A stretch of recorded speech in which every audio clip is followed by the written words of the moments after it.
the Almighty. Let's skip that bit.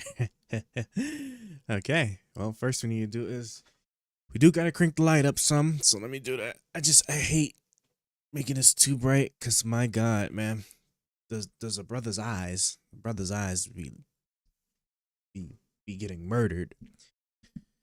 But guys, look, how can I put this? Okay. Tech stuff has just been really keeping me busy. I'm sorry. Um, but not only just the slight technical issues, because I was trying to stream yesterday and I spent 2 hours trying to fix something, um, with my capture card, which I think one end of me tells me that maybe it's not getting enough power somehow from um the computer, but then the other me actually found out that it was probably the source that was messing it up, because when I plugged it directly to my camera, right, it worked just fine. So then I was like, huh, okay, let me try this. And then it turns out that the my laptop, like the little, I have a USB-C hub that's connected to it that has a HDMI port that is outputting the video to my capture card, and for whatever reason it refuses that one port. I put it in the other thinking that that would trigger like maybe some power supply thing, because I think maybe there was like a slight power supply issue somehow, some way. I don't know. It was just a guess, literally a guess. Like that's how my life, that's how my life always goes. Like when I have to trailblaze, like I literally have to like pull out guesses from the stars in order to figure some of this stuff out, right? Like another example is these goddamn this firewall I built. So I built the firewall. All right, so I put a computer and a bunch of stuff together, and for the life of me, I couldn't. It wouldn't turn on, and the documentation doesn't. It's a Chinese PSU, okay? So like they're already like the the instructions. This is the first Chinese object I have received that has no translation. It is literally in Chinese. So I sat there and I had to like mess around with it and see that one end has two separate cords for the, like, it's the cord that goes to the motherboard and PSU. The one that goes into, like, they're not the same. Like both ends are not the same. One end is can split and the other one is like one full piece. And I'm just sitting there and I'm like, why is it like that? And so, and it also doesn't clip on. So like when I put it in, it turns out that the goddamn thing wiggled out a little bit, so I just had to like really make sure it's in there. And I'm just like a little jaded about that, but that's neither here nor there. But hi guys, okay, life just really sucks as a trailblazer. Now regarding work, my work schedule is about to unfortunately get really busy. There are going to be times where I literally work every day in a given month except for two particular days out the month. There'll be 2 days out the entire month that I'm off. Every day else I'm working, right? Which is crazy. Like I was sitting there, I was looking through my some of my records and stuff. I was like, damn, like your brother, like your brother putting in 90 plus hours. I'm putting in 90 plus hours, for a paper. So like I am working. I am working 40 plus hours for sure a week. It's quite a lot. But yeah. So, and I see my encoder. Yeah, there's nothing I could do about the encoder for right now. It is what it is until I have an opportunity to buy my 5090. I will be getting that 5090, and then my life will hopefully love me for it. But in case you guys also run into, I did bring them back. I'm also trying to eat too because I'm just catching up. Like literally, I'm just behind on so much. So let me just open up Discord on the other end over here. I already have it open on my computer over here. All right, so let me just rejoin. I know it's somewhere. Here it is, right here. Cool. Okay. That looks good to me. Let's Bring them up. Let me just do a quick test to make sure it's good, and after that, we're gonna watch some videos while I'm like stuffing my face. I'm like hungry, bro. I had never got a chance to eat. Did I even eat anything for lunch? I did eat some for lunch. Okay. I'm having the same thing I had for lunch for dinner. Hey, Jeffrey, can you hear me? I think it's still loading. Hey, Jeffrey, are you all right? Can you hear me?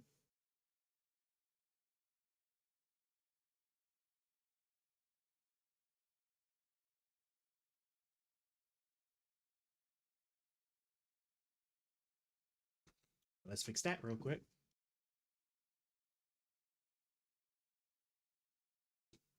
Let's fix that real quick here. So I know with Discord, I wonder if what it is because default microphones output device. Oh, yeah, I'm yeah, special me. I got to change the source, right? Cuz this is just the only me when I just want to talk, but yeah, let's actually swap over here.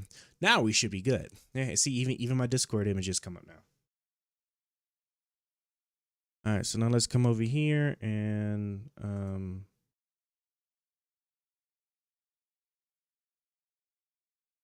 do I get to no, I don't get to hear anything from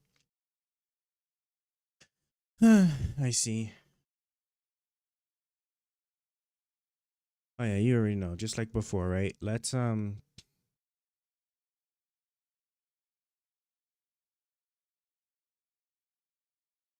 find something to play on loop real quick that won't get me banned.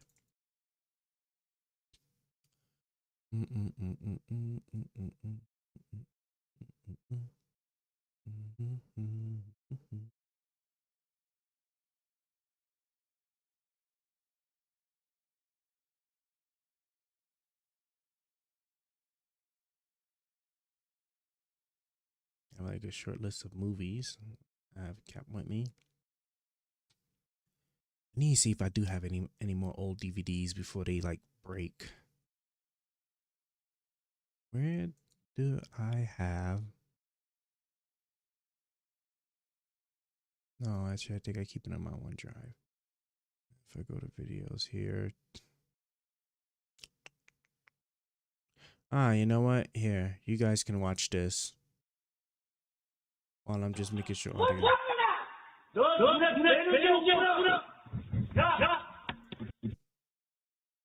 So why is it when I click on this? Okay. All right, well, that's that.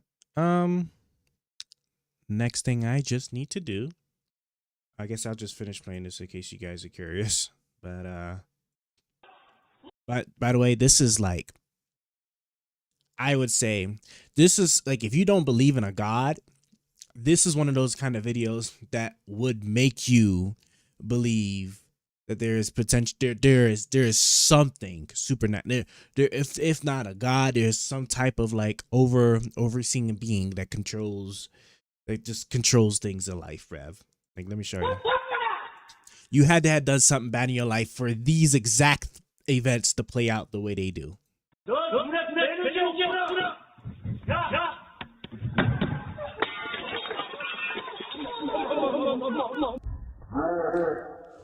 Could you imagine? That man is a sinner. That is a sinner right here. For you to have this happen, could you imagine, you're on a movie set, you have something that's meant to be broken, that's designed to break like a vase, and you throw it straight down on the ground and it bounces, rolls, so it can make sure it hits somebody in the head before breaking, bro? That's how you know. That's how you know that man, he was a sinner. For sure. If you're a religious person, like, there's something clearly supernatural about that. All right, something clearly supernatural. Okay, but it works. Let me give Jeffrey one more try now, and we should be good. So, Jeffrey, I'm getting ready to get back into our regular politics streaming where we talk about political related events. Are you still okay with hanging out with me and discussing these things?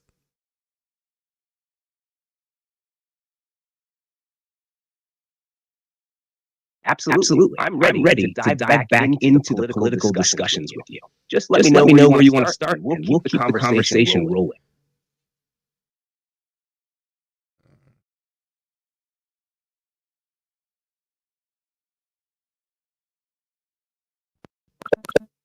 Okay, cool.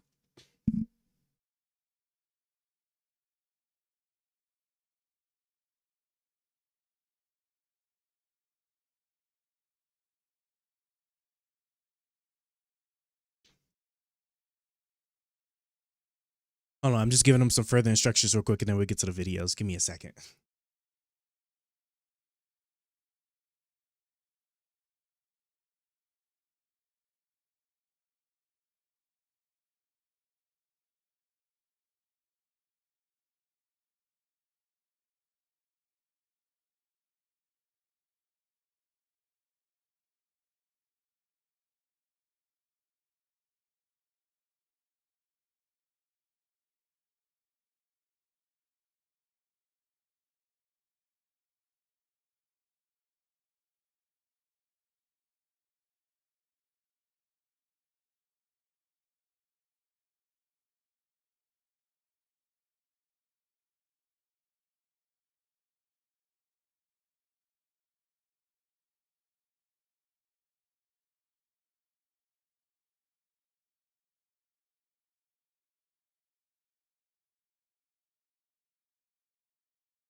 Okay, he's ready. All right. I'm sorry, guys. All right, let's just go straight into it, right? So, honest to God, I don't even remember the things I even wanted to talk about. I really don't. We're just gonna just go through and just see what's like popping up right now. So, yeah. So you fired the military chiefs. That's not. I mean, I don't find anything too particular about that. And oh yeah, this is a news article I was just reading about. Let's see what she. You're not a child. What they You're a talking about? man. So stop wearing so many layers to go out. Let's see. In the country. But they have to come in legally. 2 weeks ago, I signed an executive order banning men from playing in women's sports. Many Democrats are fighting me on that. I hope you continue because you'll never win another race.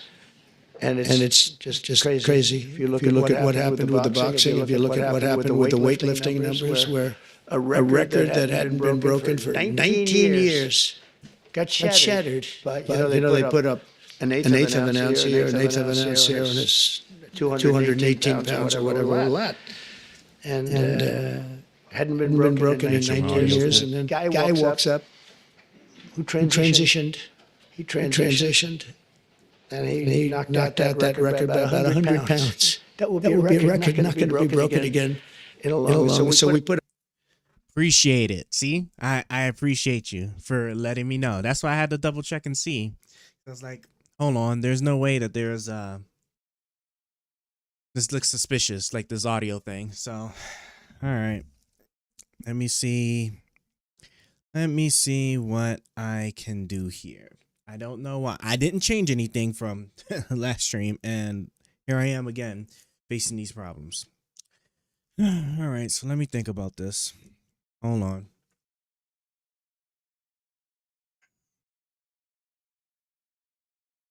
I'm just leave this on my lap so I could actually mess with it here. Because now I have to figure out why. Let me see. So this would most certainly be under advanced audio properties.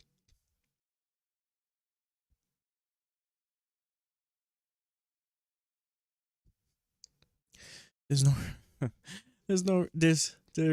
reason for it to have dual audio, and yet for whatever reason it is. This is crazy. I wonder if this just means I'm just gonna have to just continue to have to toggle this setting. And I'm scared of like updating my OBS and my NVIDIA drivers. I feel like it's gonna like screw with me. And my Twitch crashed. Now I gotta reopen it. Hold on, guys. Let's see why our lives suck the way they do. Let me mute my microphone real quick.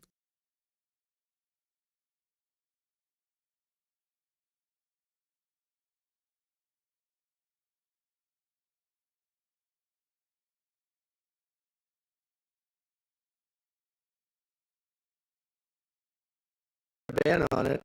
We need people in the country, but they have to come in legally. 2 weeks ago, I signed an executive order banning men from playing in women's sports. Many Democrats are fighting me on that. I hope you continue because you'll never win another race. And it's just crazy. If you look at what happened with the boxing, if you look at what happened with the weightlifting numbers, where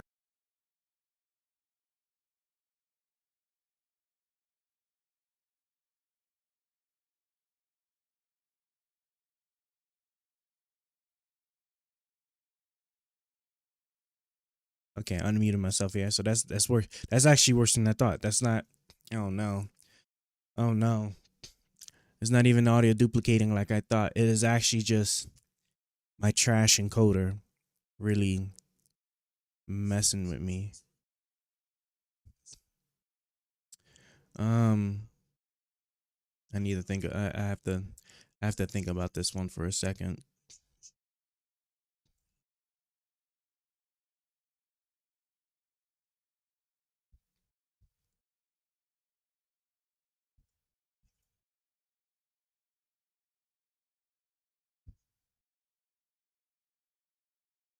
Oh, I wonder if it's actually.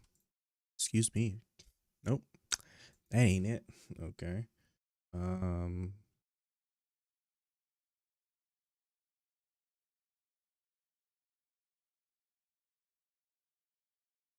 it either. So it's not like I'm underclocking my CPUs. It's being overworked, and I don't know how to make it stop.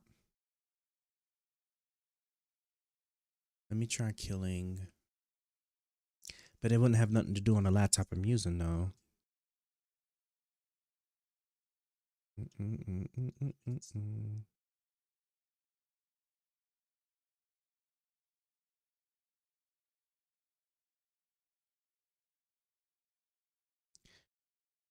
Okay.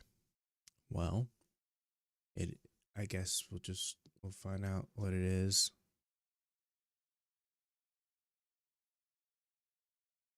Let me try one more time here.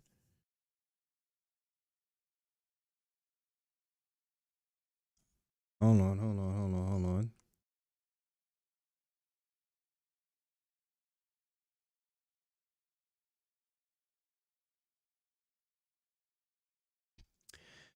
Okay. Thinking. Bro, I hate technology so much.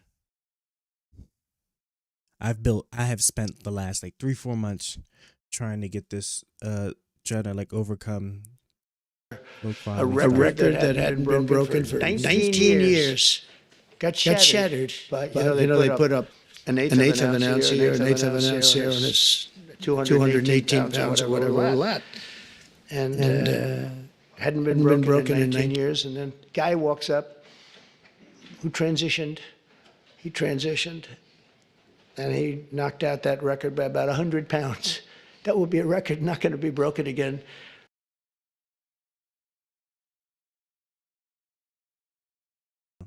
This is wild. Oh no. Bro, let me tell y'all something's going on, right? So there's two audios, and somehow the audio from my second computer, which is what we're watching here when I'm watching this video, because I have a dual PC setup, a dual computer setup. Somehow the audio is coming straight into my microphone, but why? Why would that even? Is that because of this? Hold on.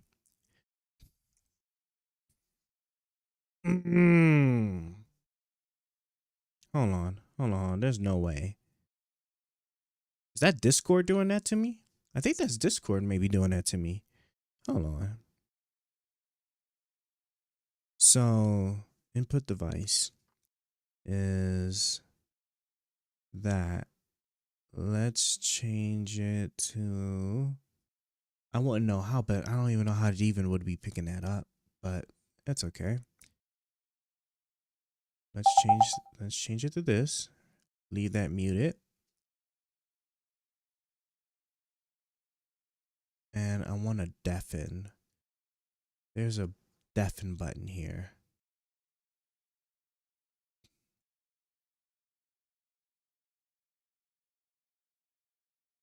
Bro, oh my god, I hate life so much right now.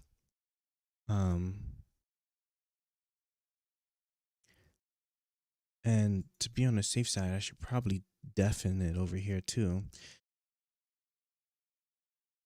Rev. Hold on, let me think. There's a button there's a button for deafening, isn't it? Isn't it? No? I don't remember what it is, if it is, but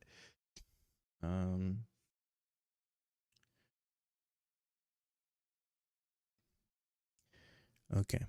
Let's try this now and see if this works. Please.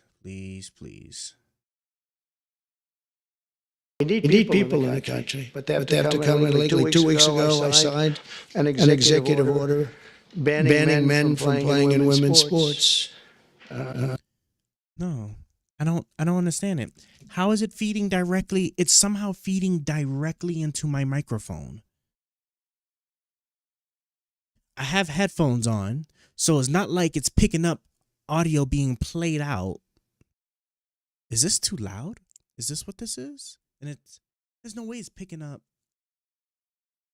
Let me see something here. Like 2 weeks ago, I signed an executive. No. It's bypassing. It's bypassing straight to my microphone digitally somehow. I don't get this. How is it feeding itself directly into my microphone? This is crazy. I have never seen anything like this. Bro, this is wild. Bro, oh my God, why is it just me? Why do I get to experience these problems? I wouldn't even know how I would Google something like this to even get with. It's not like my microphone is picking up audio it's hearing. No, it's somehow feeding itself. It is feeding the audio source directly through the microphone as if it's the microphone. And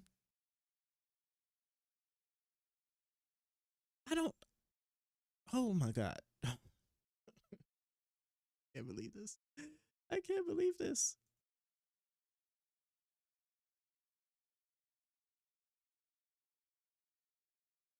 I don't know. I honest to God, I have no idea what I would even possibly do for something like that. Can I check?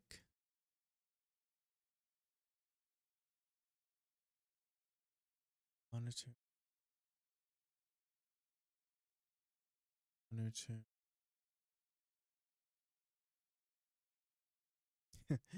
Bro, this is so crazy. Bro, there's no telling how long this is going to take me. I couldn't tell you how long this is possibly going to take.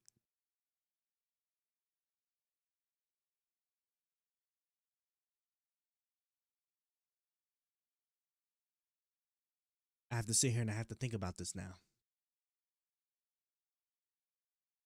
Audio from my laptop that we're watching is passing strictly through the HDMI. Right? Order banning men from playing in women's sports. Many Democrats are fighting me on that. I hope you continue because you'll never win another race. And yeah, I made sure I wasn't crazy. Audio is straight to HDMI, so it's not coming out of my laptop any way, shape, or form. So my microphone wouldn't pick it up. Okay, HDMI goes to the capture card. Okay, capture card routes video and audio to PC computer. PC computer, and the encoder's screwing with me right now. PC computer sees capture card and then play sound.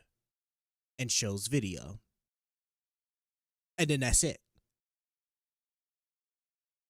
Somehow,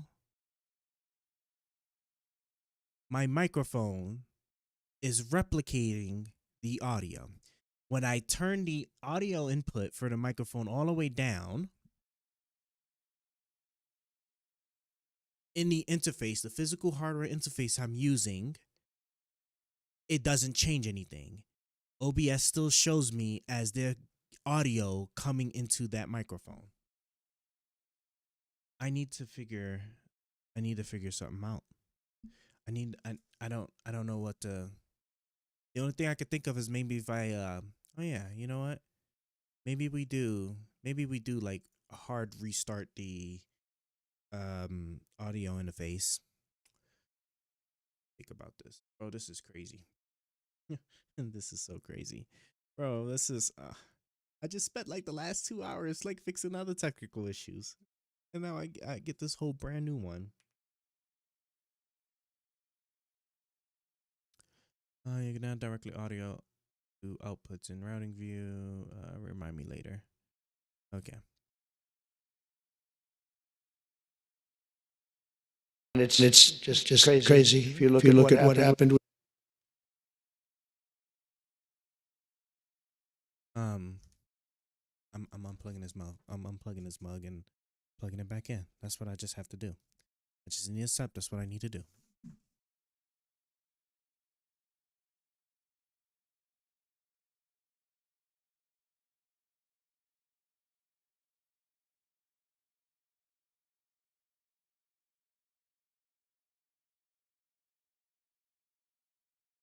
Signed an executive order banning men.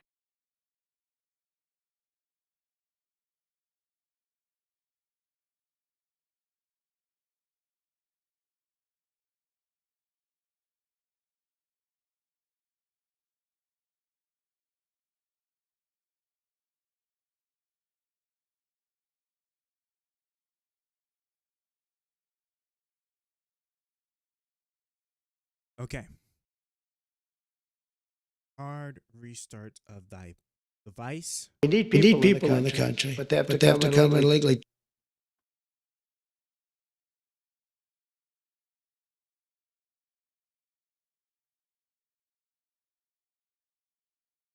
Two weeks ago, I signed. Yo, this is I can't I don't know what to do. I don't know what to do. I've never seen anything like this. I've never seen anything like this. How is it even doing this right now? Let me kill the Discord. Let me kill the Discord. Think about. Let me kill the Discord, and I wonder, right? Okay, Discord's killed.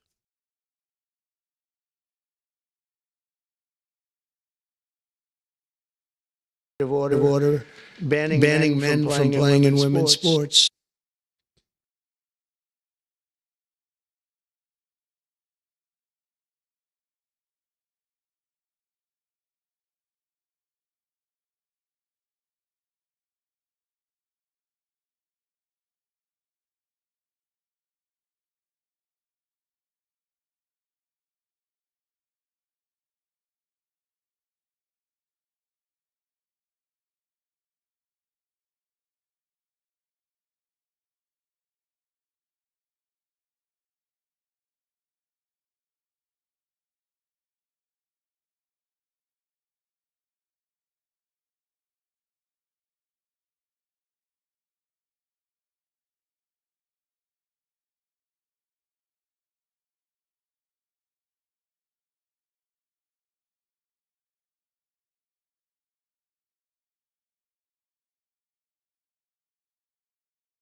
All right, I'm taking 5 minutes. My food is already super cold now. So I'm gonna just eat what I can real quick while I need to focus. I need 2 minutes to I need a couple of minutes to really think about what possibly went wrong here.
So let me tell you something, right? So I'm sitting here, right, I'm looking at this. So if the audio's low, my microphone, OBS, according to my microphone,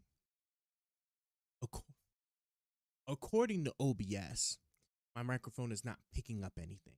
That's how I meant to say it, right? Because I want to make sure I explain it properly in the future. So when I figure this out, I know I can look back and know that like the universe is against me on this.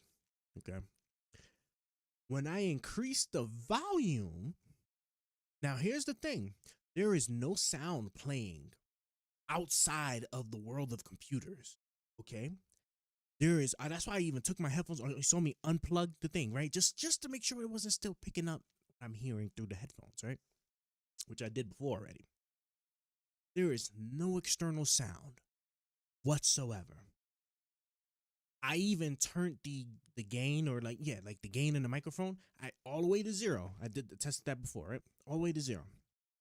According to OBS, sound is making it to my microphone without us hearing anything.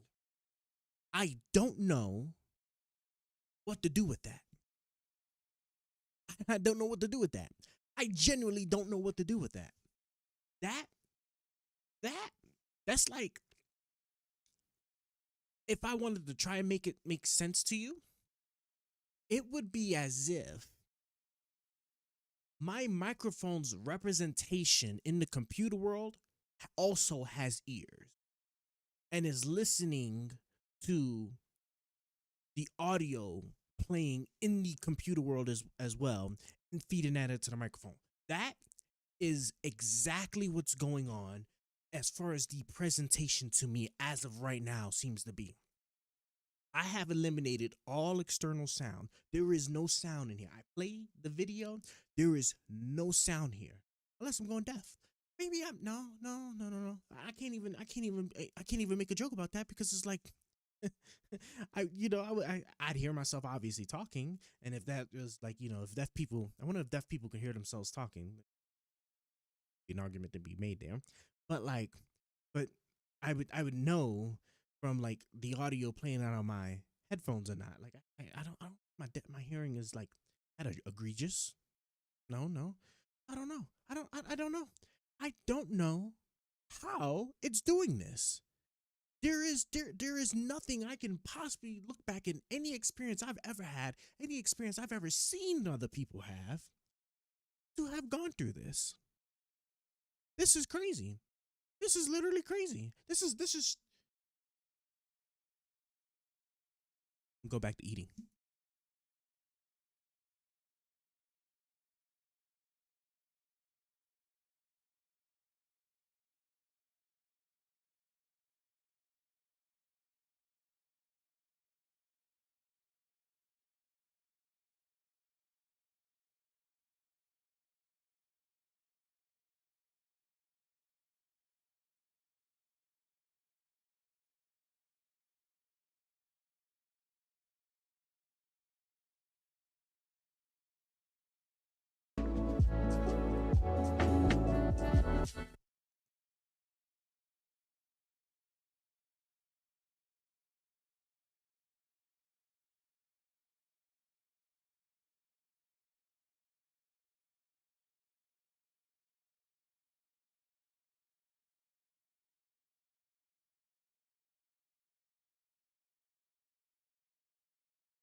By the way, food gets so hard when you let it cool off after microwaving it. My God.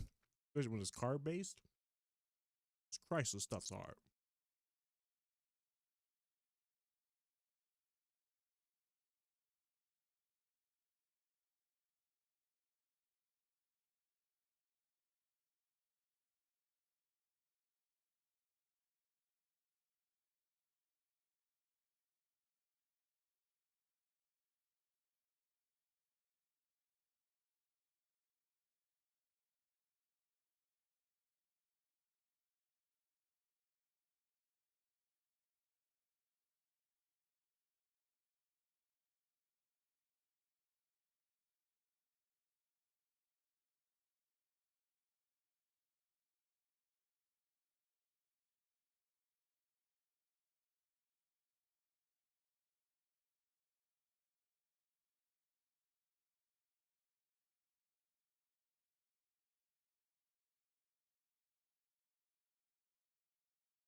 What do I do?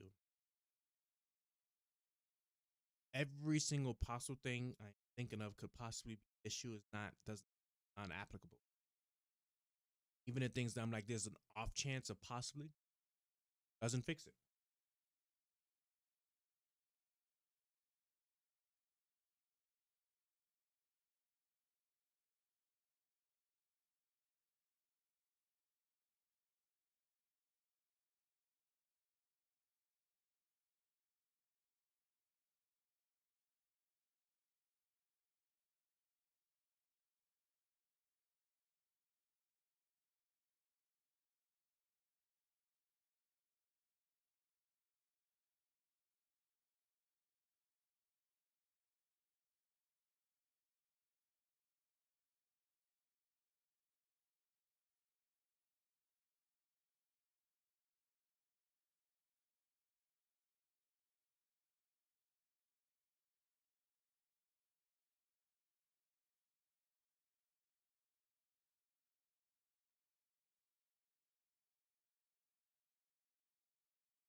Good Lord, that's hard.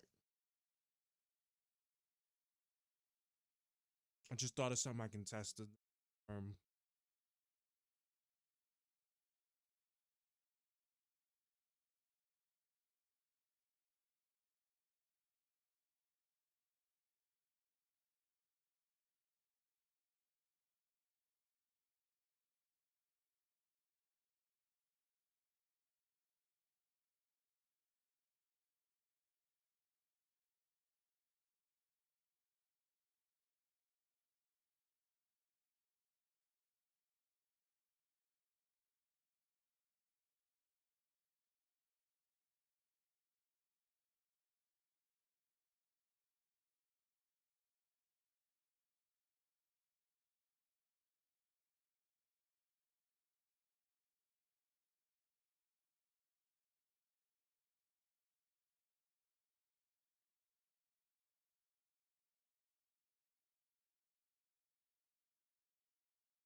let's finish my last thing.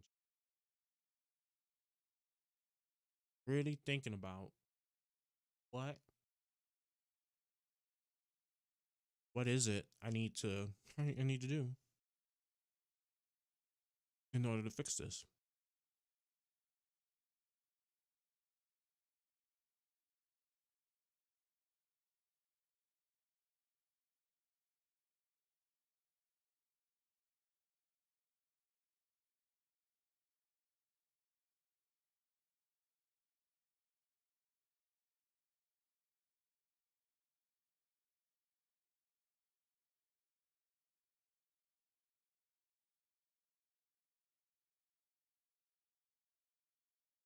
I'm gonna just wash my hands real quick and and then we'll go.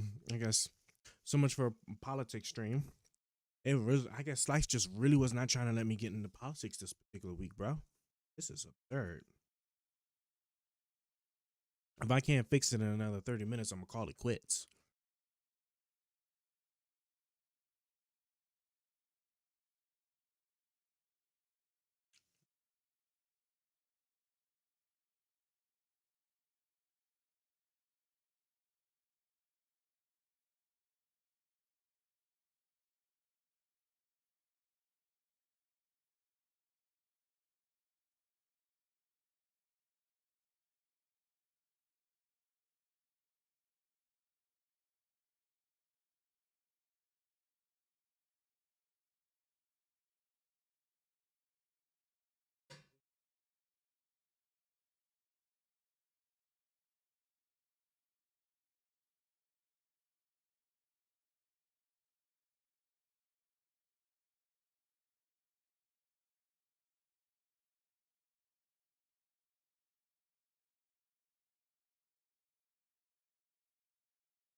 Hey, all right.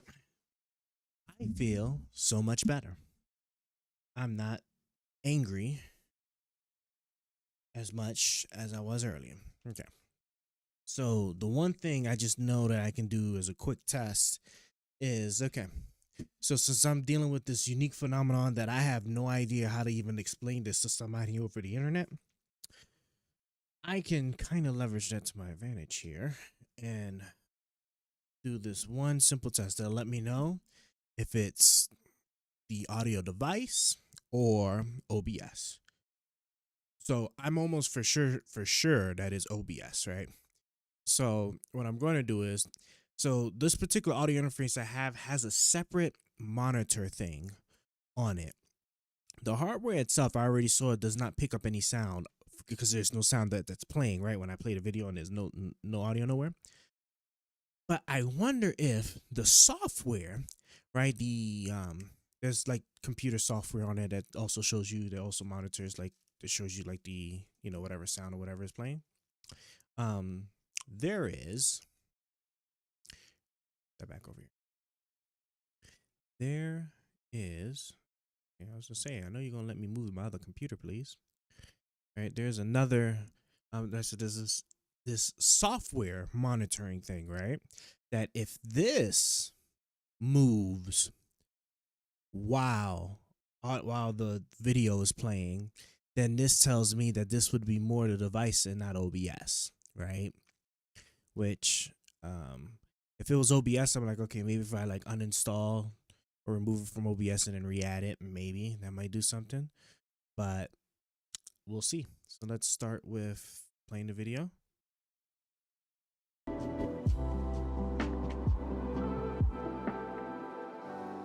Okay. So software didn't move, OBS did. So somehow, somewhere, there's a bleed over in audio sound from my thing, and I have no idea. I have no idea how. So let me just go to the Focusrite device in OBS. Okay. So we know it's something about OBS. Something about OBS.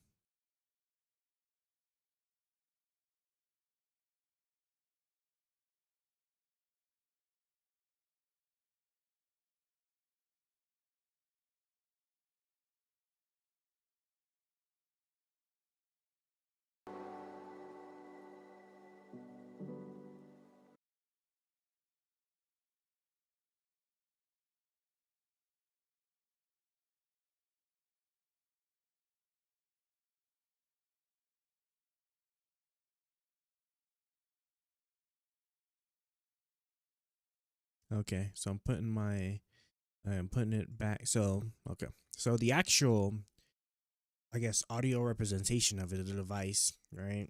I tied it to a different microphone and played the video, and it didn't pick it up. So I just put it back on the Focusrite, which is what this thing's called. The interface is called. Let's see.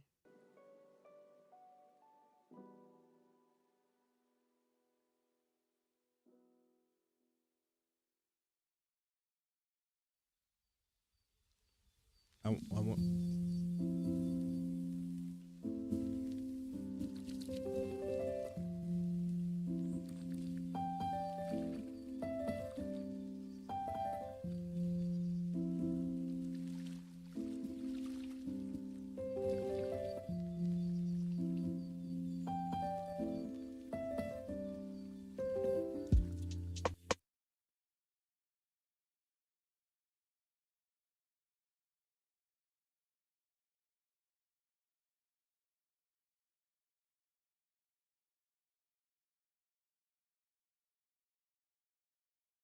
This is so crazy.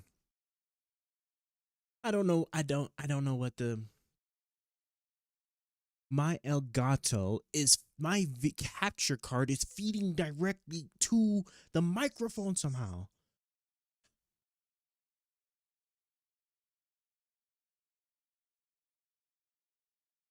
Right? When I talk into the microphone, it's fine.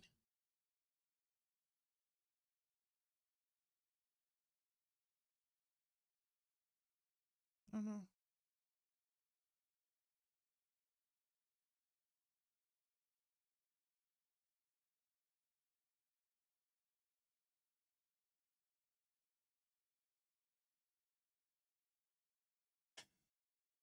I just ate all that pizza, man. Like 4 slices. Jeez.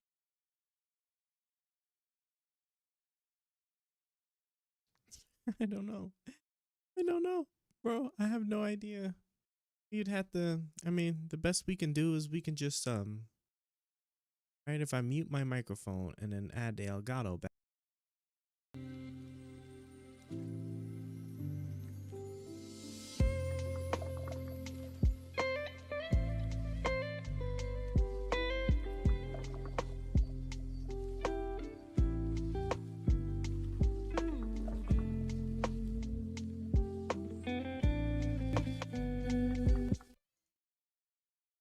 In case anybody's wondering, in case you just happen to stop by, I am dealing with a once in a lifetime problem, right?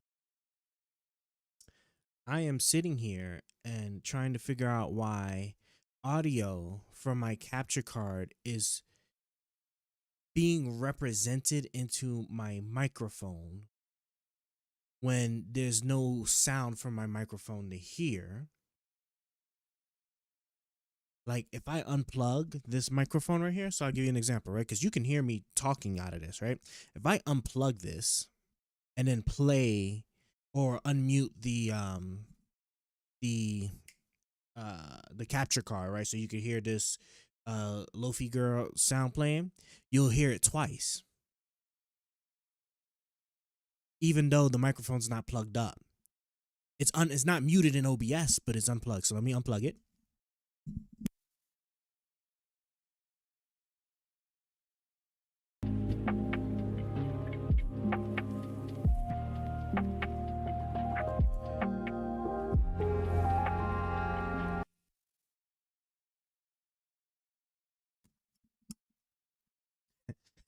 Oh my god. Yo, this is absurd, right?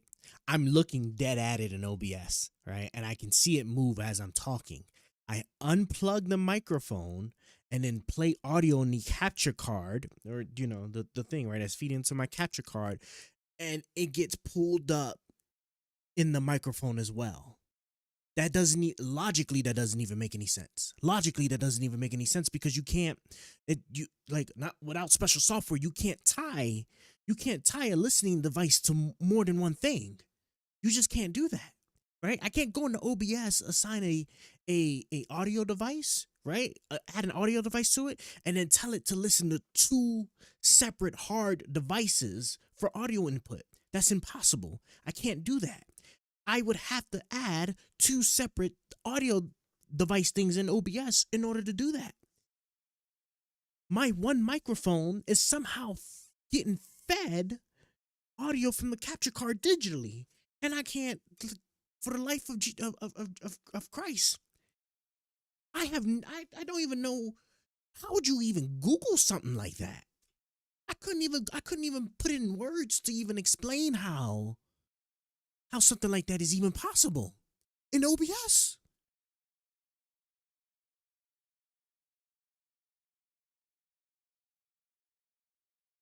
I don't know. I really don't. I look at the audio device in OBS and it's assigned to the audio interface. The audio interface, right, only has an input for the microphone.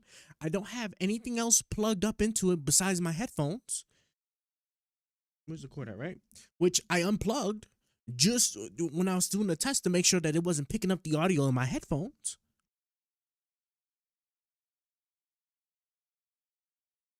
You know what would be the next thing? If I completely, so if I unplug this device, basically cutting it off,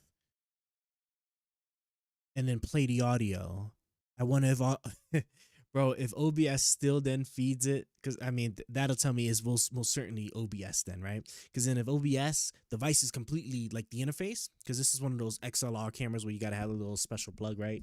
It's not like one of those USB microphones, right? So if I completely unplug the interface where like the computer does not even have the interface and there's some phantom noise being picked up, I need to go get the Bible and some holy water, cause ain't no goddamn way.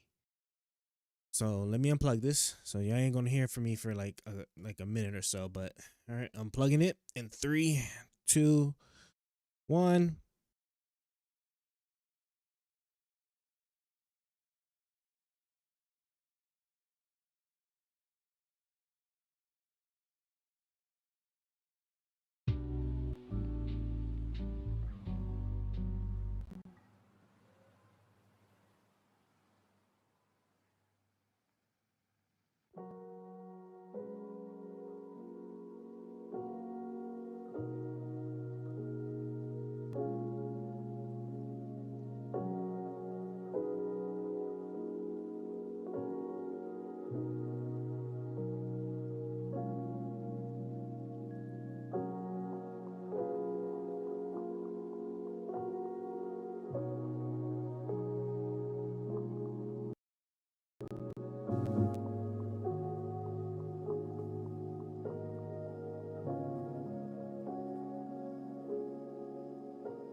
Is that? I wonder something. Is that Focusrite holding me like that? Is that the where? Crowd audio. Can you just hold on a second? Can I double check some settings real quick? Let me see something here.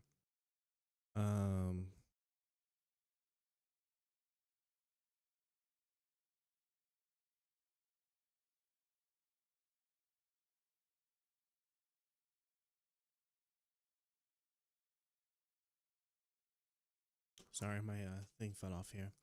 Can I? Okay, so if I mute it,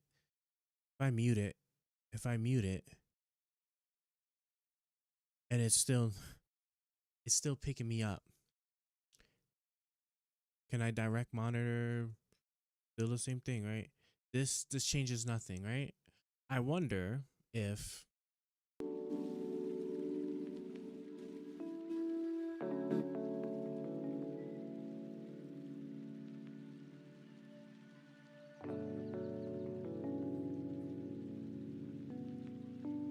what's the setting for that? It's a very back. Hold on. I'm just checking something. Okay, yeah, no. Oh.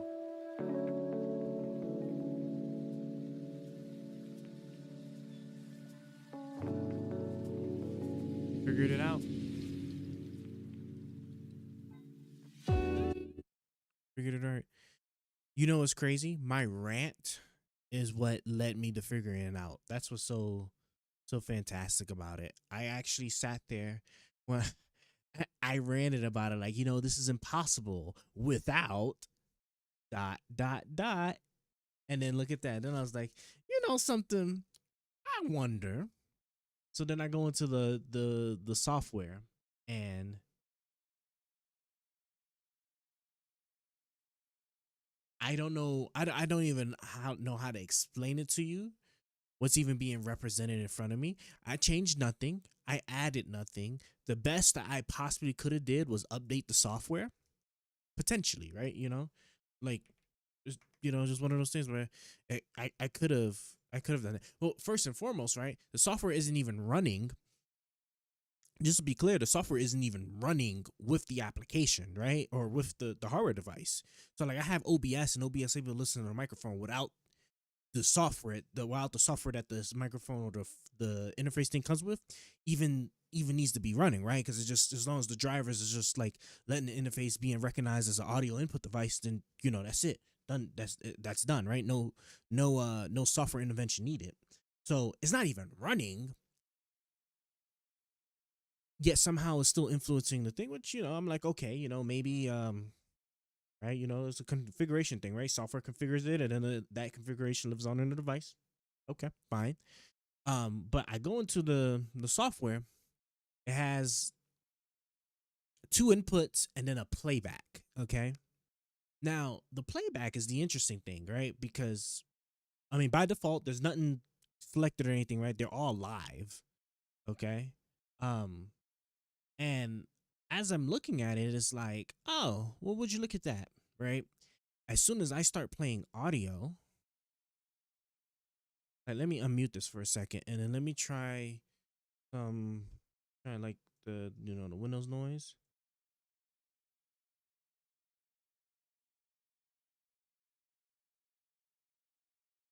Oh, right. I would need to play something. I just want to try. I want to try something that I guess is loud enough to get it. Right. Yeah. See, there it goes. Right.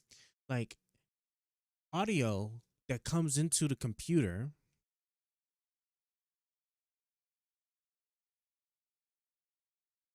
comes out of this playback device in the software, which I guess it then somehow feeds it into the microphone. I don't understand why. I really don't understand why, but that's what it is. So I have to manually mute this playback device thing in the software. in order to let the microphone be the only thing that's I guess being used. I don't know. I don't know.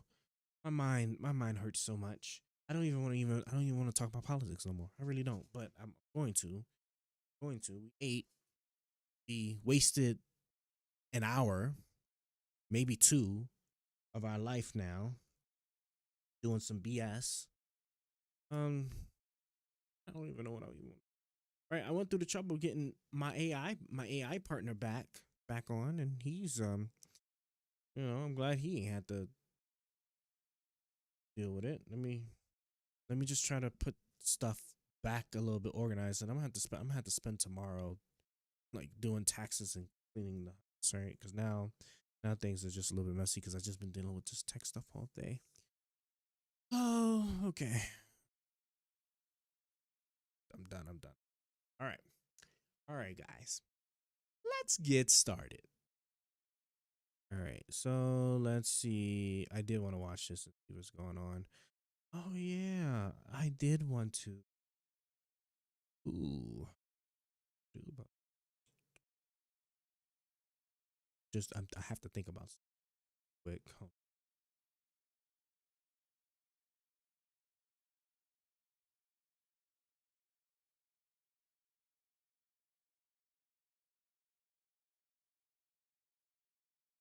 That'll be for next time stream. So like I normally have a game running like when I'm watching this stuff, but I don't have the USB readily available to me. I'm not even gonna even bother with it. Take the abuse. We created the new Department of Government Efficiency, which you may have heard about. Doge, which is now waging war on government waste, fraud, and abuse. And What in God's name? How is it still picking it up? Wait, do I need to leave the software running? Is that what it is? I definitely did disable that. I'm glad I peeped over real quick. I was like, hold on, is it still doing it?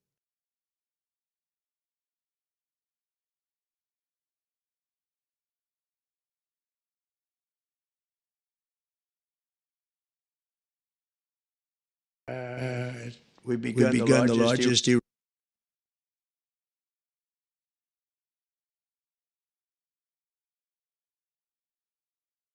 I don't think we're doing politics today, guys. Okay, we're not doing politics today. Bro, this is I can't believe this. I just muted this mug and am I tripping?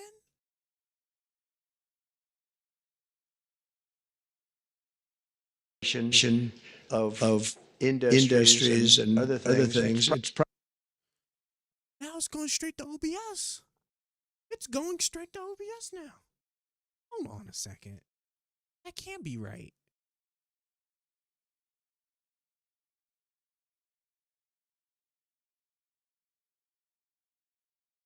What?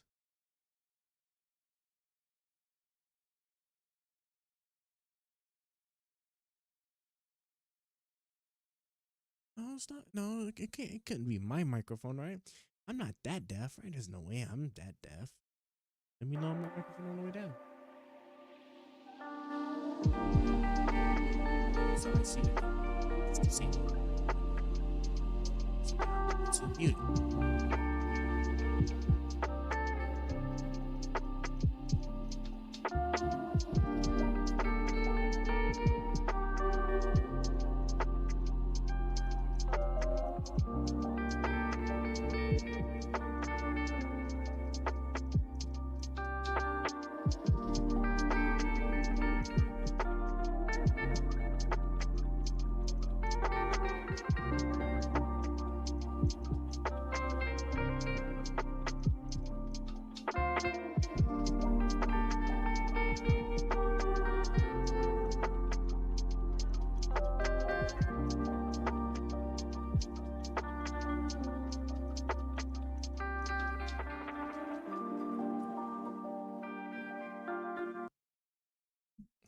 We can't stream no more.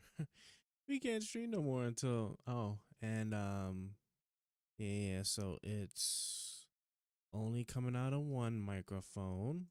right? Yeah, it's only coming out of one microphone, or at least y'all might be hearing it now out of either just the right or only the left headphone thing, and that's just because I was just sitting there trying to figure out what is it I need to do to get this to work.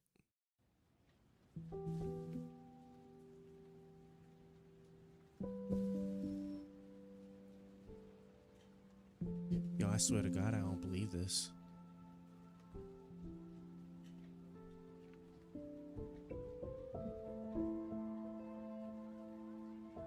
Is that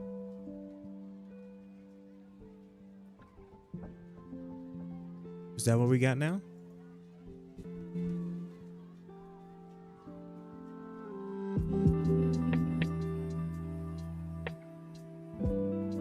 Yeah, okay. So I guess that'll work, making it enabling those features. Okay. I am sorry guys, I'm just dealing with one really bad bug real quick. Just bear with me a second.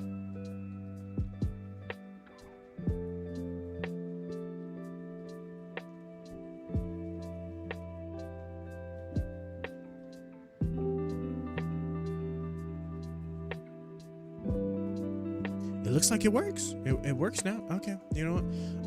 I'm not even going to explain to you the level of just I don't even have a good name for it. Like, it's just like the universe just really hated me for like the last 2 hours.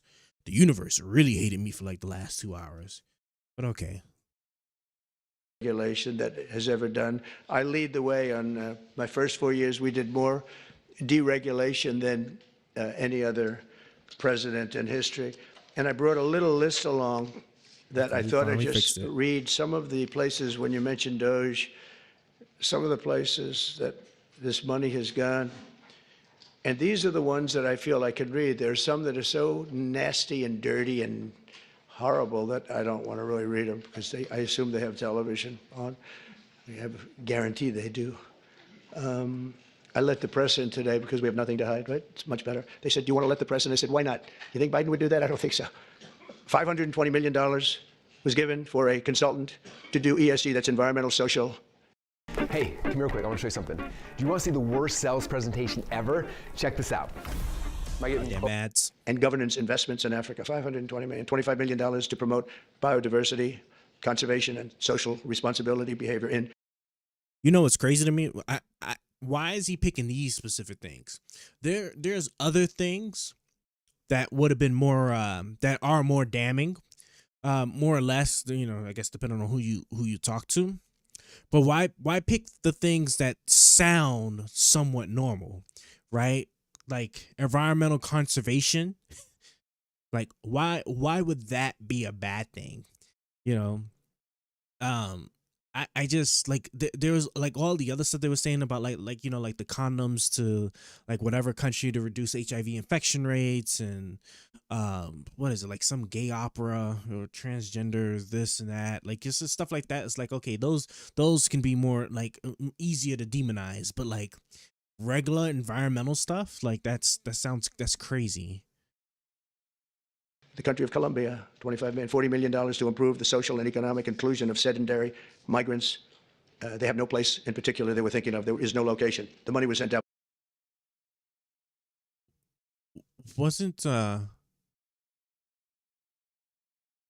I thought we were so supportive of other countries housing migrants so that they don't come here. Why would that? I mean, I guess if you want to argue that, you know, we shouldn't give them money to support themselves in like keeping the migrants from coming into the US, and I guess sure, but then at that point, right, then that government doesn't have no obligation to try and like you know, handle any amount of migrants, I guess, right?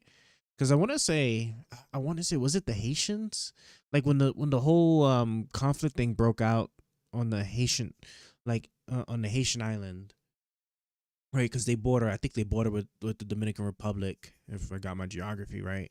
I want to say like a lot of, because I mean it's an island, right? So like it's not like it's a direct path to the US, so I mean they're going to end up in a lot of a lot of other places in addition to the U.S. I could have swore I thought some of the initiatives was to like give these other countries the the funding and support to be able to also take the migrants that are fleeing from war torn countries, right? Because there's that whole God, what's that international law? There's the international law that that countries try to follow when like let's say like a nation gets blown up or goes to war, and like the people flee that country. It's a thing. I forgot what it's called. Not I see now I'm gonna have to actually pull it up. What is it? So international law, migrant refuge. Oof. It says anyone has a right to seek and enjoy asylum. There's asylum laws, but there's also there's another word for it. There's another word for it, like when they're, because asylum is like when they're being like targeted, or I guess technically maybe that could fall on it too, because I mean, persecution could also involve like maybe violence towards that person as well, in addition to just judicial stuff. That's kind of why do people leave their countries? Their measure might be difficult or dangerous for people to stay in their own country. For example, people who leave their countries are not always fleeing danger. They may believe they have a better chance of finding work and opportunity. What exactly is a refugee, an asylum seeker, and a migrant? Here we go, right? Refugee. The term refugee, asylum seeker, and migrant are used to describe people who are on the move, who have left their country and have crossed their borders. The term migrant and refugee are often used interchangeably, but it's important to distinguish them as there is a legal difference. Yeah, a refugee is a person who has fled their own country because they are at risk of serious human rights violations and persecution there. The risks to their safety and life were so great that they felt they had no choice to leave and seek safety outside the country because their own government cannot or will not protect them from those dangers. Refugees have a right to international protection. Yeah, so this is what I'm talking about, right? Refugees should be those that come from countries that are war torn, right? So like the government is at war, so they can't necessarily promise you won't catch a stray missile or something in your house, or like the bad guys won't like start taking land and then like enslaving or beating the whatever territory that they come in control of. An asylum seeker is a person who has left the country seeking protection for persecution, serious human rights violation in the country, but who hasn't yet been legally recognized as a refugee and is waiting on a decision on their. Okay, yeah. There is no internationally accepted definition of legal definition of a migrant. Like most agencies and organizations, we at Amnesty International understand migrants to be people staying outside their country of origin who are not seeking asylum or refuge. All right, so. I hate the way they explain this, right? Because this sound, once you read this makes these two sound the exact same thing, right?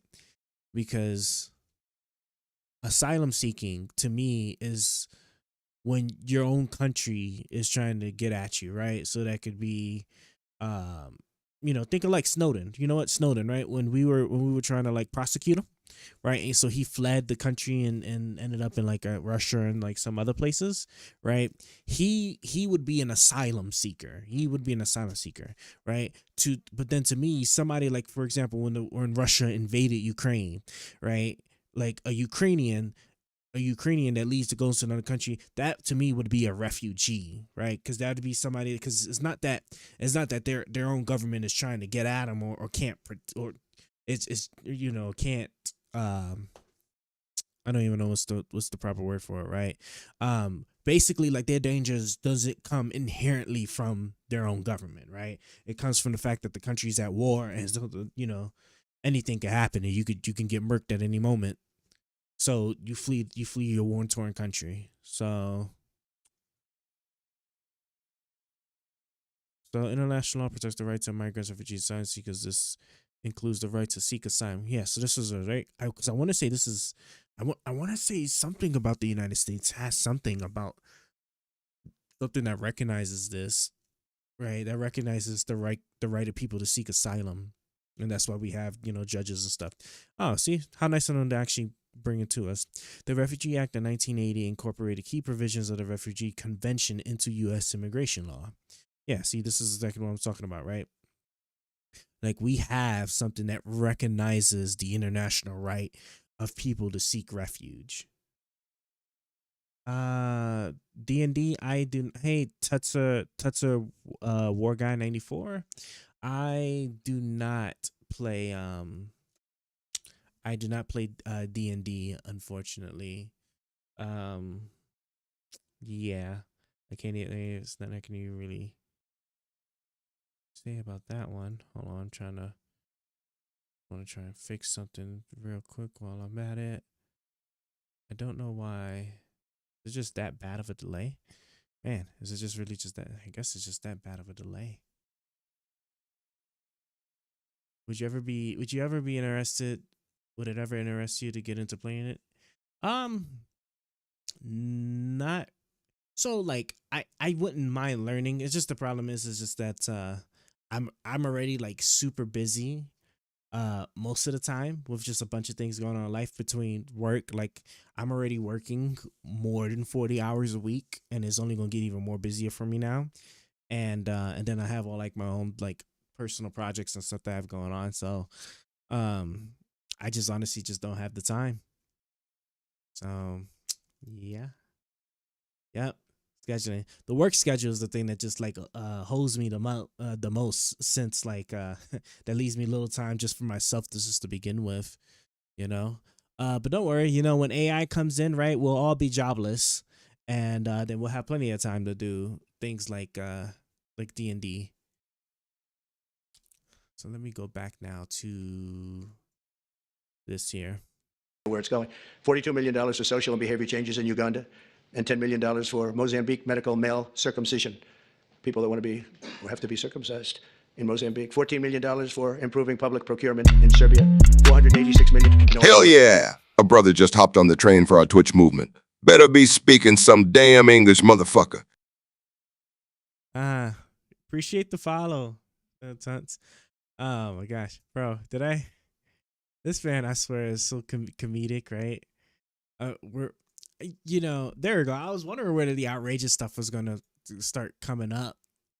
A circumcision, right? So how much money we're paying for somebody for circumcision? And then the problem is that we can't even tell. Like I refuse to believe that 100% of everything that they're telling us is even correct, right? Like there's probably like some nuance to it, because like it wouldn't surprise me if somebody was able to actually look and see the money for circumcision, if it was actually what it was, if it was to like some kind of like main like health thing, you know, whatever health program or whatever, and then within that program there were things like circumcision, right? Which I want to, I don't know if there's a sanitary reason for that or not. I know there's definitely religious practices behind it, but I'm not sure if there was like a I don't know too much medical science, to be honest with you. I don't remember if there was like, you know, some kind of benefit for circumcision when it came to like cleanliness or something like that.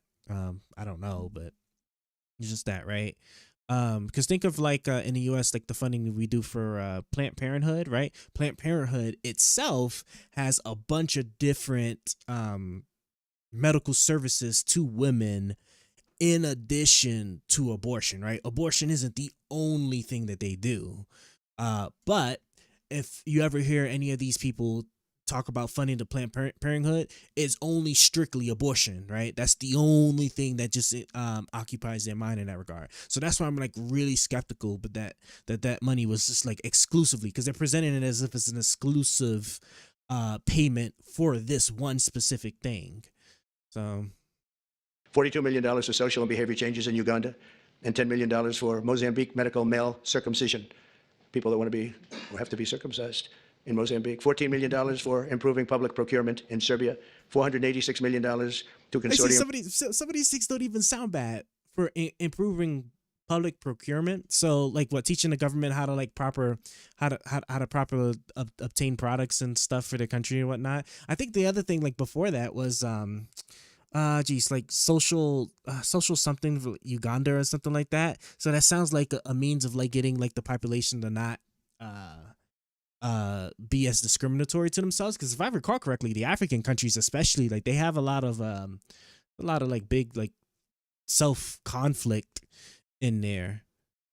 if I remember my history correctly, right? I want to say like some of the biggest some of the bigger genocides that are well recorded were like in African countries. And political process strengthening, which $22 million was for inclusive participatory. And then the last thing I'm gonna just say about this too is that I also want people to understand that like this sounds like a lot of money. Let's give it the benefit of the doubt and say that everything he's saying is true. The problem is the United States of America budget is so massive that these millions of dollars is literally chump change to the overall budget, right? Like let's say that $22 million was a waste, right? Well, the budget is like $3 or $4 trillion, right? Let me rush this. Let me show y'all something, right? Come here, microphone. Stay right there. United States budget. The federal government sent $6.75 trillion, okay? How many millions of dollars do you think you need to make to get to 6.75 trillion, right? $1,000 million gets you 1 billion. $1,000 billion gets you to 1 trillion. Okay, that's like that tier system is so far apart from each other that even if you eliminated all these programs, it wouldn't make a single dent at all into the U.S. budget. That's another problem I really have with this.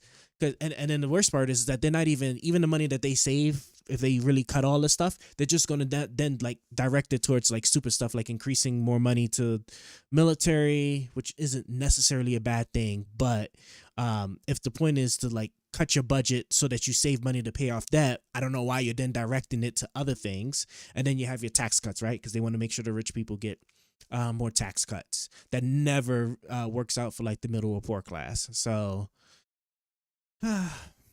process in Moldova, and $21 million going to my friend, Prime Minister Modi in India, for voter turnout. We're giving $21 million for voter turnout in India. What about us? I want voter turnout too, Governor. $29 million to strengthen the political landscape in Bangladesh. Went to a firm that nobody ever heard of. Got $29 million. They got a check. Can you imagine? You have a little firm, you get 10,000 here, 10,000 there. And then we get $29 million from the United States government. There are 2 people working in that firm. 2 people. I think they're very happy.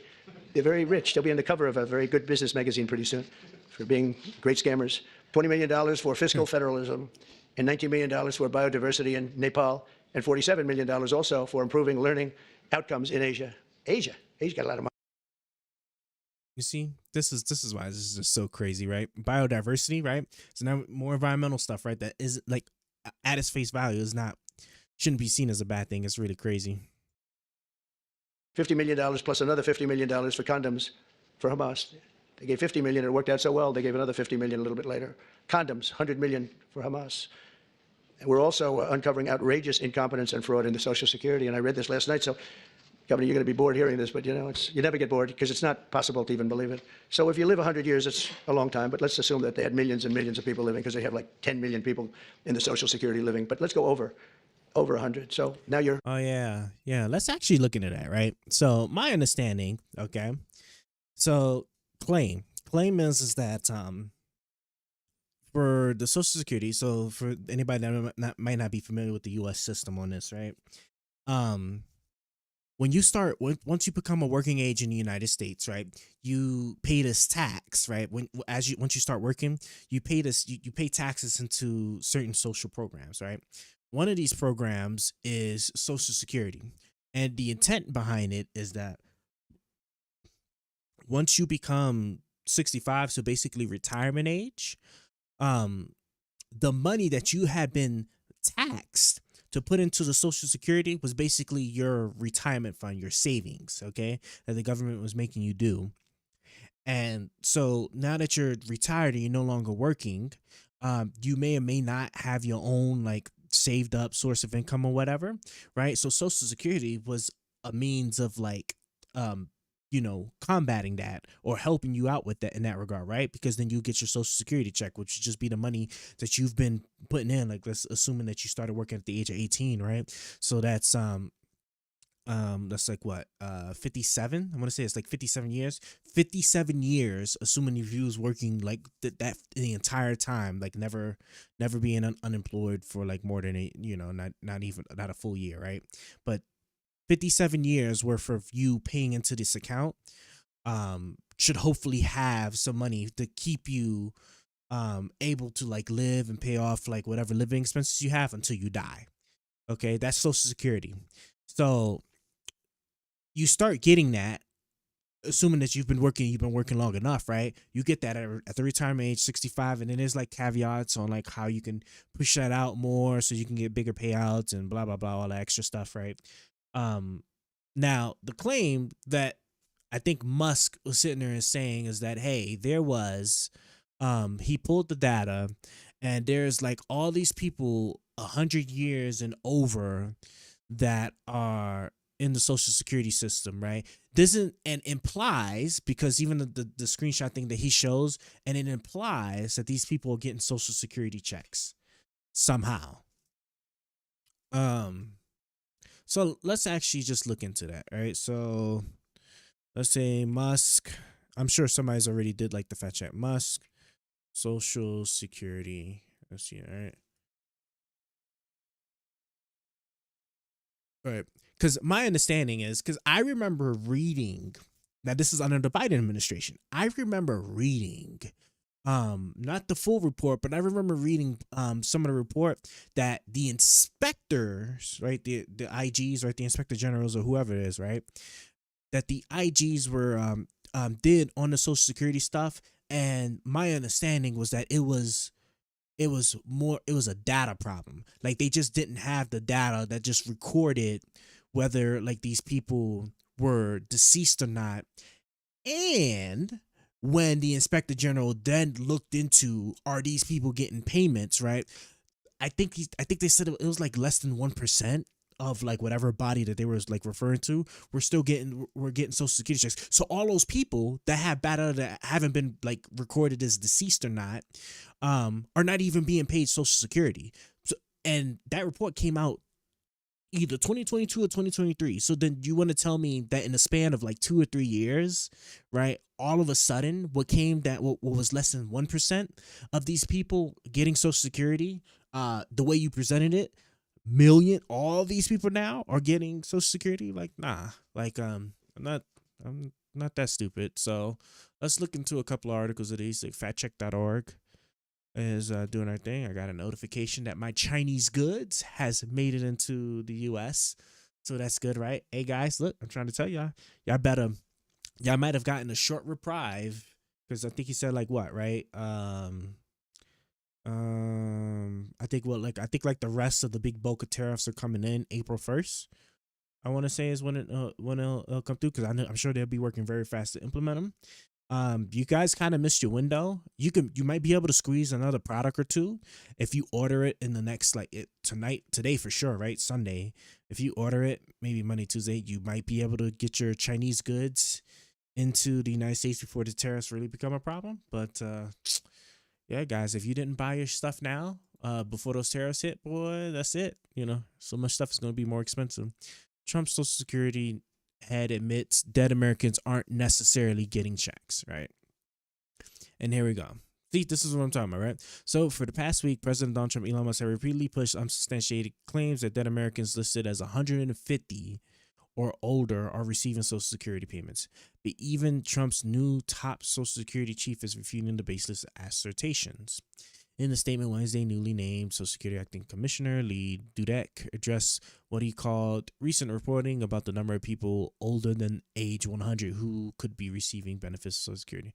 The reported data are people in our records with Social Security numbers who do not have a date of death associated with their records. That's all it was, right? The IG report under Biden said that the government was just trash when it came to proper record keeping, and just didn't have this field in their database filled out, right? So they just have a bunch of people that they don't have a recorded date that these people died, right?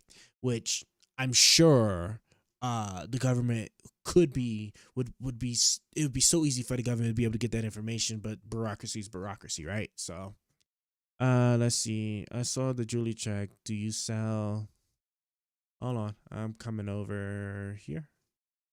And wow, my mouse is actually very, very slow here. I'm sorry. I just saw.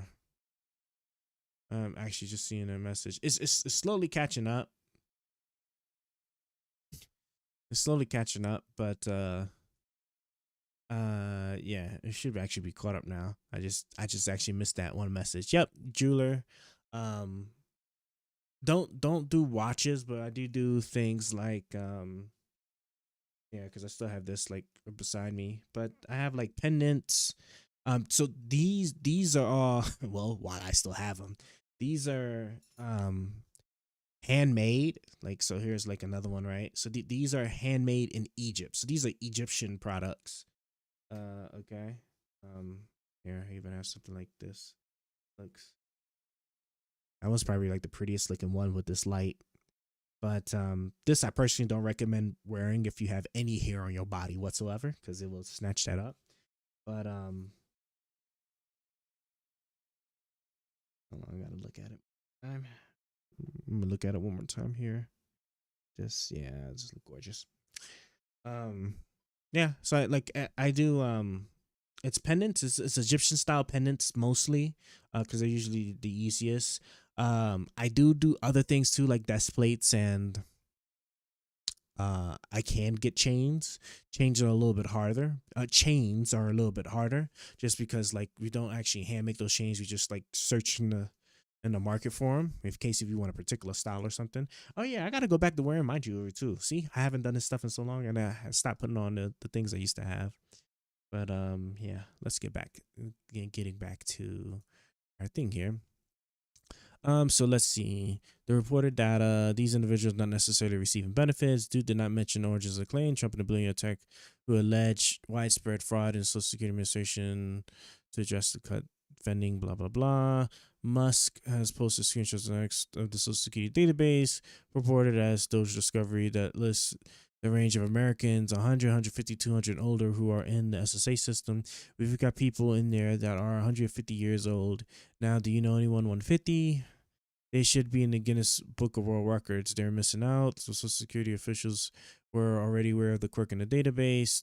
A 2023 report, see, from the nonpartisan Inspector General for the Social Security Administration found 18.9 million Americans born before 1920, were listed in the database but lacked death information on the records. However, the report said almost none. So this is what I mean. Like, it's in the actual report, I believe it's like less than 1%.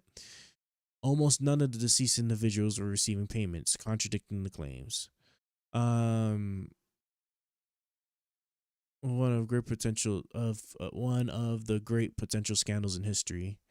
Listen to this: 3.6 million people are in the Social Security rolls from the age of 110 years old to 119. Do you think there are really that many? 110, 119. Well, I don't know what exactly he's looking at, but that doesn't sound too crazy. But yes, right. You know, the very few get to hit the magic number 100, right? So probably even fewer. My God. Let me see. Oldest person in the U.S. In February, as of February 15, 2025, Naomi Whitehead, damn, she looked good, is the oldest living person in the United States at the age of 114 years and 142 days. She looks good. She doesn't look like too crazy to, like, yeah, see? Damn, this woman was alive for like she was alive for like 2 world wars, right? When was I know World War II was like what, like the 1930s? I think like 1935, somewhere around there, right? World War One was what? Yeah, bro, she was born a few years before World War One, lived through World War II, lived through the Cold War and Vietnam War, all these wars, and that woman is still kicking. Psh, boy. That's crazy. But yeah, but anyway, going back to my point, right? Like that's not too crazy, right? So that's somebody that's 114, right? So like they're out there. They're definitely out there. It might not be that many of them, but they're definitely out there. So when he says there's 3.6 million, right? I would like to think that just goes to show that that's probably just mostly the people that just don't have death records reported that are not getting Social Security as well.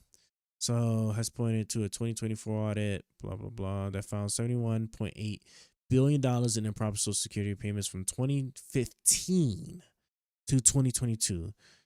Oh my God. Why? Oh yeah, that's right. They have the immunity now from like their own mess ups, right?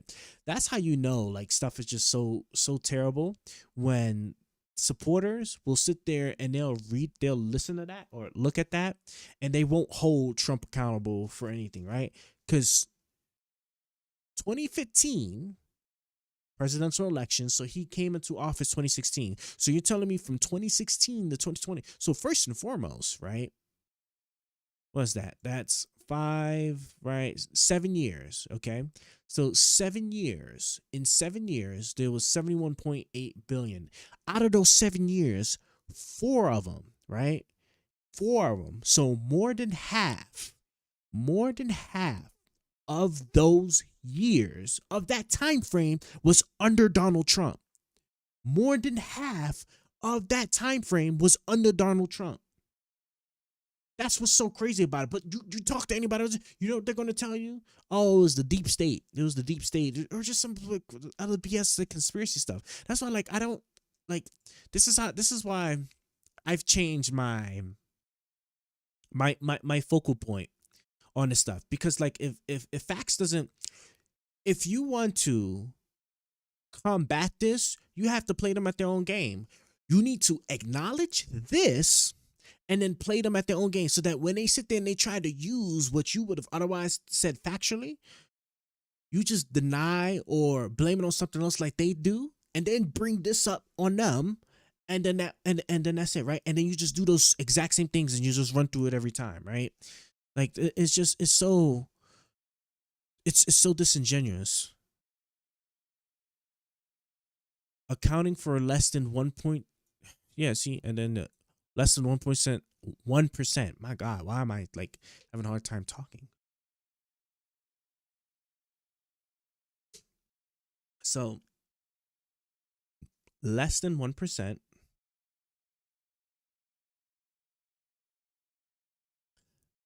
Less than 1% of the payments to the Social Security. So this is what I'm talking about, bruh. Hell yeah! A brother just hopped on the train for our Twitch movement. Better be speaking some damn English, motherfucker. Hey, Lofi, thank you for the follow. Less than 1% of the actual legitimate payments were made with Social Security. So again, right, it's like even if this fraud didn't exist at all, it's a drop in the bucket to the United States government's $6.5 trillion budget, right? $71.8 billion, right? I need over 6,500 billions of dollars. And you're telling, of spending is what I do every year for the United States government. And you're showing me one of $71 billion. It's a lot of money. Don't get me wrong. That is a lot of money. Not only that, but then when we say improper, right, that can also mean a whole lot of things, right? It could have been an extra check, right? For whatever reason, right? I've seen this before where like the Social Security industry, like they jack something up, right? And they send you an extra check by mistake, right? And you know what they'll just sit there and do? They just won't pay you the following month. Like that's just what it is, right? Or like some, weird accounting issue or whatever, right? Where let's say they did the calculations wrong and they were overpaying you, right? And you're still alive, right? They'll just stop paying you until like the whatever deficit you're in is just made whole, and then they'll go to paying you your regular amount. Like that's how they do it, right? Fraud actual full legitimate fraud where somebody gets the money that they shouldn't have gotten and then they got to get persecuted or whatnot. Like I promise you that's probably a lot less.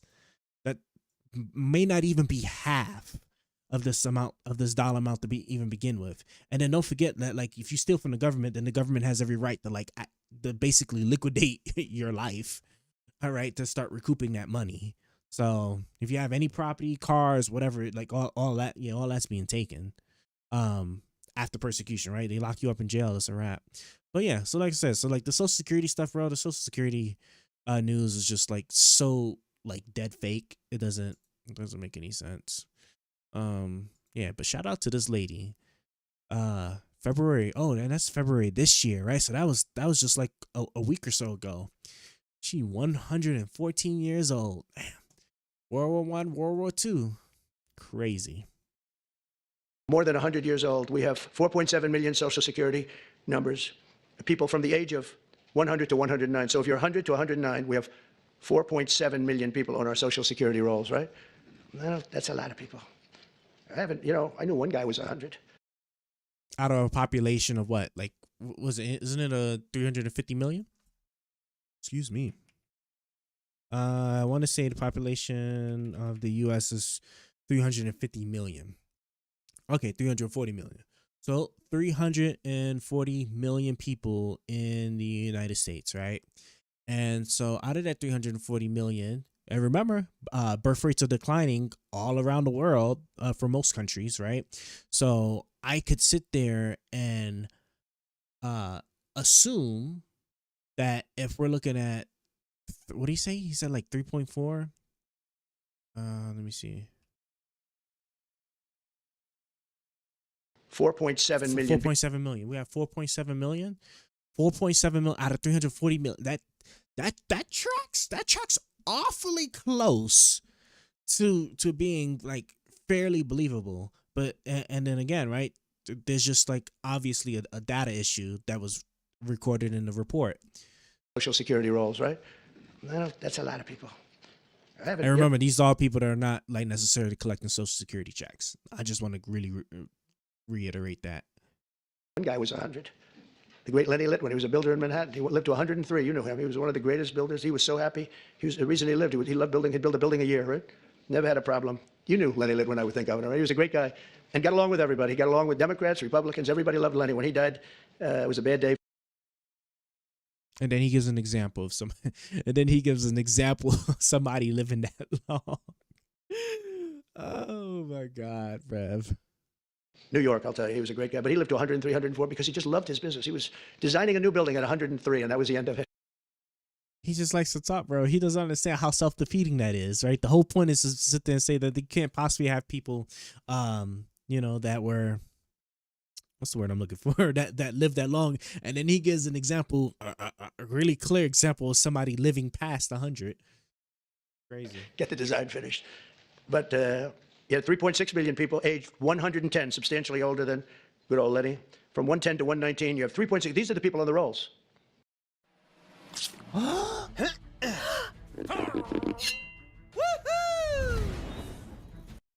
Now we're looking to see whether or not they've been paid, because if they've been paid, then you're just using those numbers to take out all the money that's paid to those people. 3.47 million people from the age of 120 to 129. 3.9 million people aged 130 to 139. 3.5 million people aged 140 years old to 149 years old. I think this is the case for Pam. I think I might give you this, Pam, just you can have it. In fact, I will. 1.3 million from age 150. There's 1.3 million people they're saying are alive and receiving Social Security. Now, that's the only... Yeah, that's the part right there. That's just a flat out lie. That's the part right there. That's just a flat out lie, right? There's nobody. I assure you, there's, like the Inspector General report from 2023 said, there's like almost none of these people in the entire group that he's pointed out are receiving Social Security payments. All right. Most of these people just don't have a recorded date of death in them. It doesn't mean that they're actually pulling a Social Security check.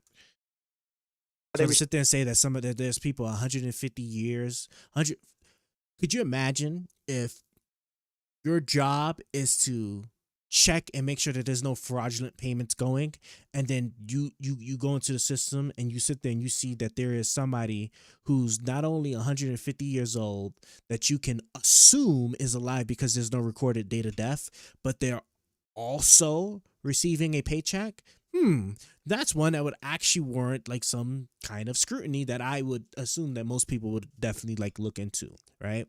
Now, the thing is that if they're not receiving a social, because it's about priority, right? Because remember, like the federal government only has enough resources to do but so much, okay? You can look at the IRS, for example, right? Because like even when they're looking at somebody that's obviously cheating on their taxes, like I believe like Trump was with the way he was reporting his the cost of his properties versus the value of his properties and whatnot to avoid taxes, which I think is what the New York government found. Right? Like you don't have the resources to like quickly handle those kinds of things, right? So you'll prioritize. So with regards to the Social Security Administration, right? All right, I see this person here doesn't have a recorded date of death, and let's say like if I was to assume that they're alive, they're 200 years old. Let's say I see this person. The very first thing I'm going to ask, because I have limited resources, is, are we paying him or her Social Security benefits? If the answer is no, okay, I understand. I see that they don't have a recorded date of death. I don't have the resources to sit there to spin somebody up, to go hunt down whatever state this man is potentially in, to go find his death certificate so I can know when he died and put it in this database. Instead, I'm going to go over here where I have all these Social Security payments that we have gotten information and see are possibly potentially fraudulent. And I'm going to focus over there. As a European, can I give you another point of view of what Trump and Elon is doing and the effects of us and the effects of it? Sure. Go right ahead. Ty VZ1. While I'm waiting for you to type that up, let me kind of guess where you may go, or at least where I think, right? He's kind of more or less kind of screwing you guys over. Because I think people have been away from war for so long that they begin to kind of downplay it or romanticize it. Because if Russia isn't stopped where they are and they are allowed, which is what it's looking like, which is what I kind of predicted, if they're allowed to keep the territory of the Ukraine, of Ukraine, that they've, without justification, launched their invasion into, and then they just slowly get their sanctions and everything just released and whatnot, and they made like all these other people to be made the bad guys, made NATO to look like the bad guy and everything like that. Eventually, Russia is going to learn from all of the things that went wrong with his current invasion, his supply chains, and he's not going to do anything for I would say like 5 years. I give him like 5 years. For 5 years after that, he is going to do everything in his power to strengthen his military, strengthen his supply chain, strengthen everything he possibly could do, get stronger ties with North Korea and whatnot. And then once he's up, because now he knows the game plan when in regards to sanctions, he knows exactly what parts of his economy and his country will be impacted and how to reduce the impact of it. I wouldn't be surprised if he then sets up a precursor to then take the rest of Ukraine, right? Because at the end of the day, so long as Ukraine doesn't have any security guarantees, Ukraine is out of here. I'm sorry, guys. Ukraine is out of here. Like it's a done deal. And then the thing is that if he's somehow able to take Ukraine from that point forward, he's not foolish enough to directly attack a NATO country, but that doesn't mean he can't do soft things. Election interference, cyber attacks, chaos and doubt and all this other stuff, right? He's already doing a really good job of getting Trump to just make it seem like NATO, or I take it back. Now, let's take Trump out of the picture. He's already doing because Trump is Trump is whatever, right? Russia is doing a really good job at getting big voices in America to think NATO is the problem and the the aggressor or point of possible war conflict over, so because all those things with like these people that were secretly getting Russian money that speaks to audiences of millions of people in the United States and whatnot, and this thing with taking legitimate concerns like NATO, these European countries not paying the 2% GDP that NATO wants them has agreed and wants these countries to do, and then combine it with illegitimate things. It's all crazy. When your government is spending too much money, your inflation affects our economy because economy bad because every commodity is valued in USD. That's the reason we created the euro, to challenge your government to stop spending too much money that causes inflation. So true. The world. So what is it? The reserve currency. The reserve currency in the world is mostly done in USD. Although I'm not too sure about the inflation stuff. I guess there can be an argument that can be made about like when inflation impacts the United States, it has like really bad negative consequences to obviously the rest of the world. I was in actually what country was I in? I'm drawing a blank. Egypt. I remember when I went into Egypt.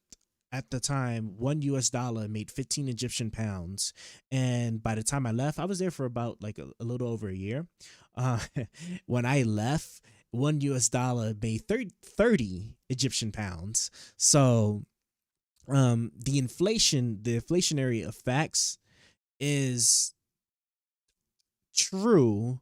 But the problem is that can be applied. That can be applied to any currency. And it doesn't necessarily tie to the amount of spending, because if you think about it, right, the United States, if I was to look up, for example, budget, right, because we're talking about the money that the United States government directly spends.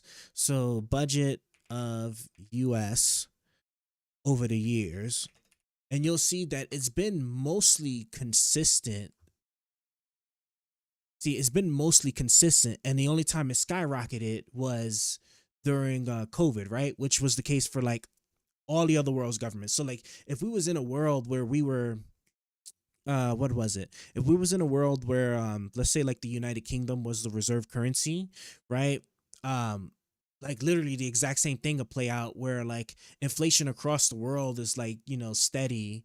And then it's only until like some major conflict, whether that's like some huge economic bubble being burst, or like a generational event like COVID happens, and like the government ends up having to spend a lot of money and blah blah blah and stuff, and then inflation ticks up and then it wrecks the rest of the world. That's that's more or less unavoidable. And then the thing is that's really, it's not even so much as just the United States government's spending policies, because if you think how much we spend compared to like other countries around the world, we should be having a much more severe negative inflationary impact to other countries for the amount of money that we spend versus the other countries. Really what it is that like with COVID, since COVID sucked the supply chains as bad as it did, because I think it like wiped not only did it like disrupt all of the supply chains, but then I think it took off like 3.5 million people across the world, right? What was COVID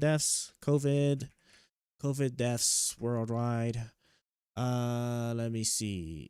And that's deaths. 7 million. Yeah. So 7 million deaths, right? So 7 million deaths, supply chains disrupted across the world, and you have all of the remedies for inflation to go out of control that isn't necessarily tied to spending.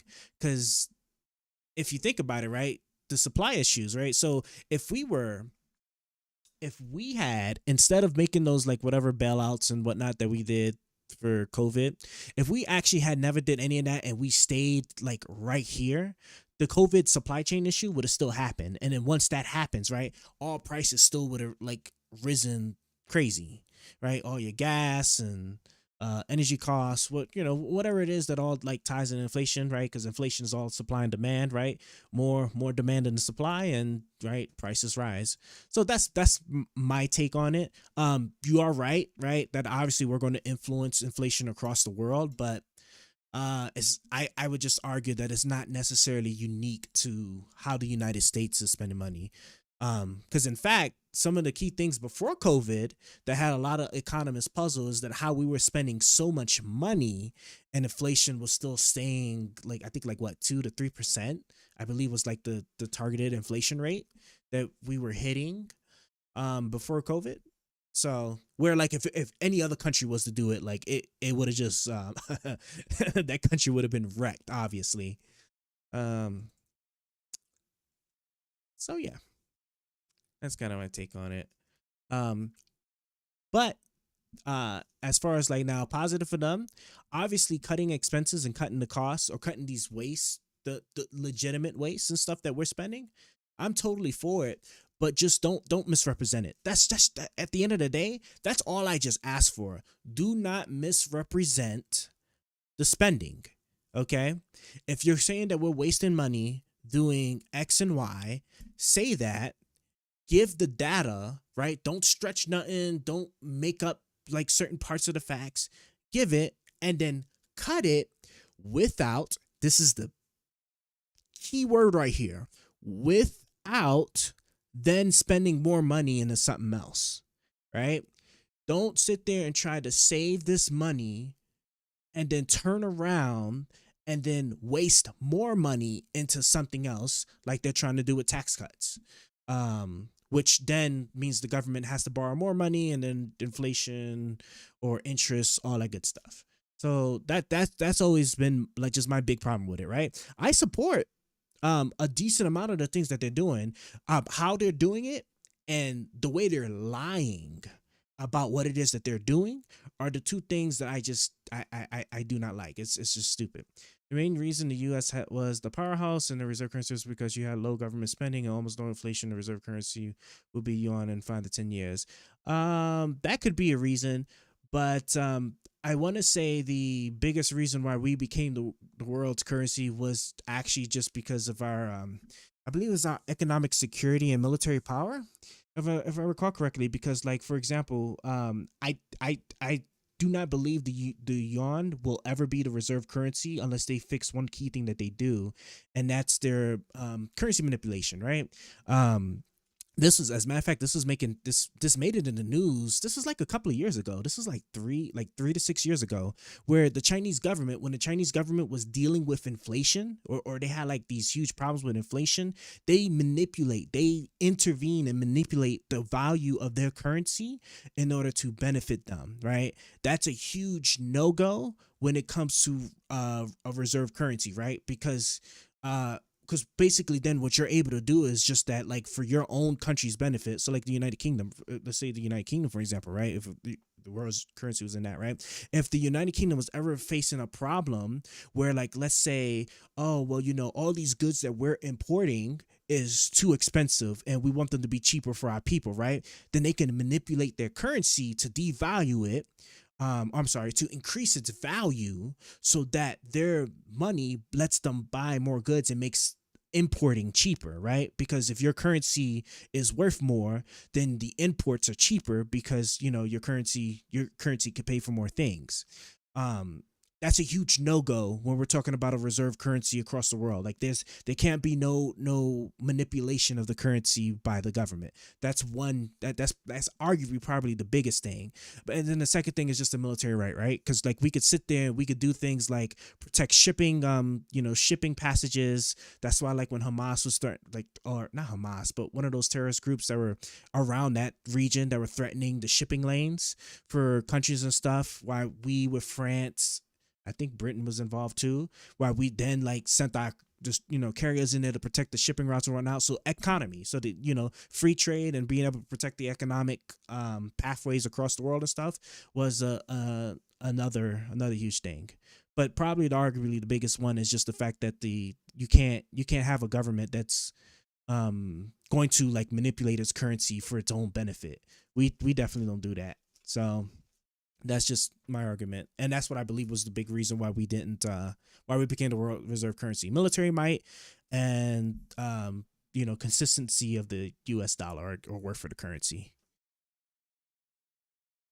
They're receiving it, that makes it much worse. If they're not receiving it, that just makes it incompetent. They shouldn't be on the rolls. And the only thing good about this is that when we take all these people off the rolls, and we have tremendous fraud underneath with people that are 80 and 60 and 50 and everything else, but this is really incredible. 1.3 million from 150 to 159, and over 130,000 people are on the rolls of Social Security over the age of 160 years old, including 1,039 people between the ages of 220 and 229. So we have, think of that, we have 1,039 people who are 220 years old to 229.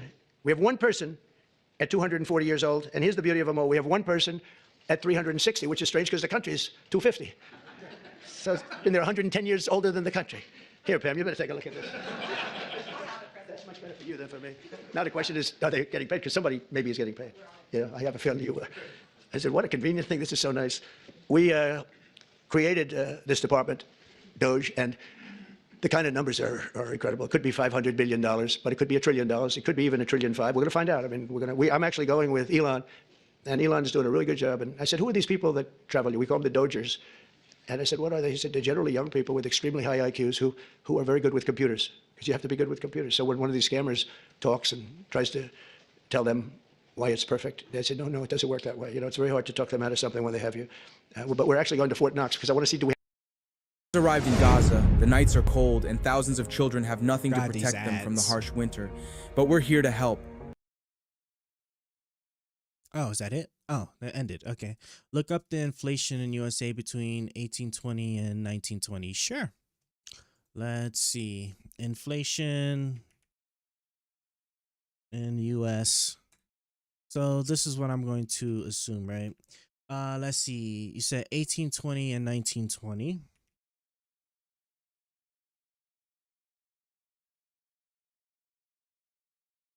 Inflation in the US, 7.87% negative. And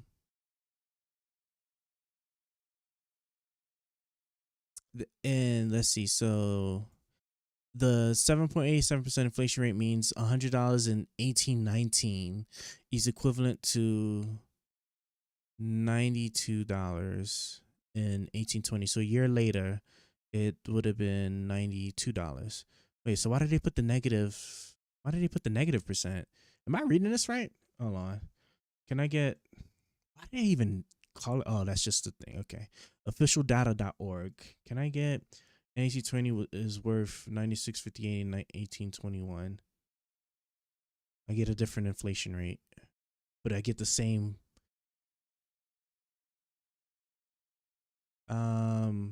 Yeah, so these something about these websites here is a bit off to me, so I'm trying to see, because this right here is even wrong. So like, why give a negative percent? Because that's deflation, right? So when we talk inflation, right, that's a positive number, because what we're saying is just that like the value of something, right? The value of something has increased to the point where you need more money in order to cover that same product. So something costs $100 today, you need $105 to buy that same thing. That's an inflationary, impact, which is a positive. A negative number makes that deflationary, meaning that if something cost me $100 today, then it would be reduced in value, wouldn't be worth as much, but that doesn't mean the currency itself is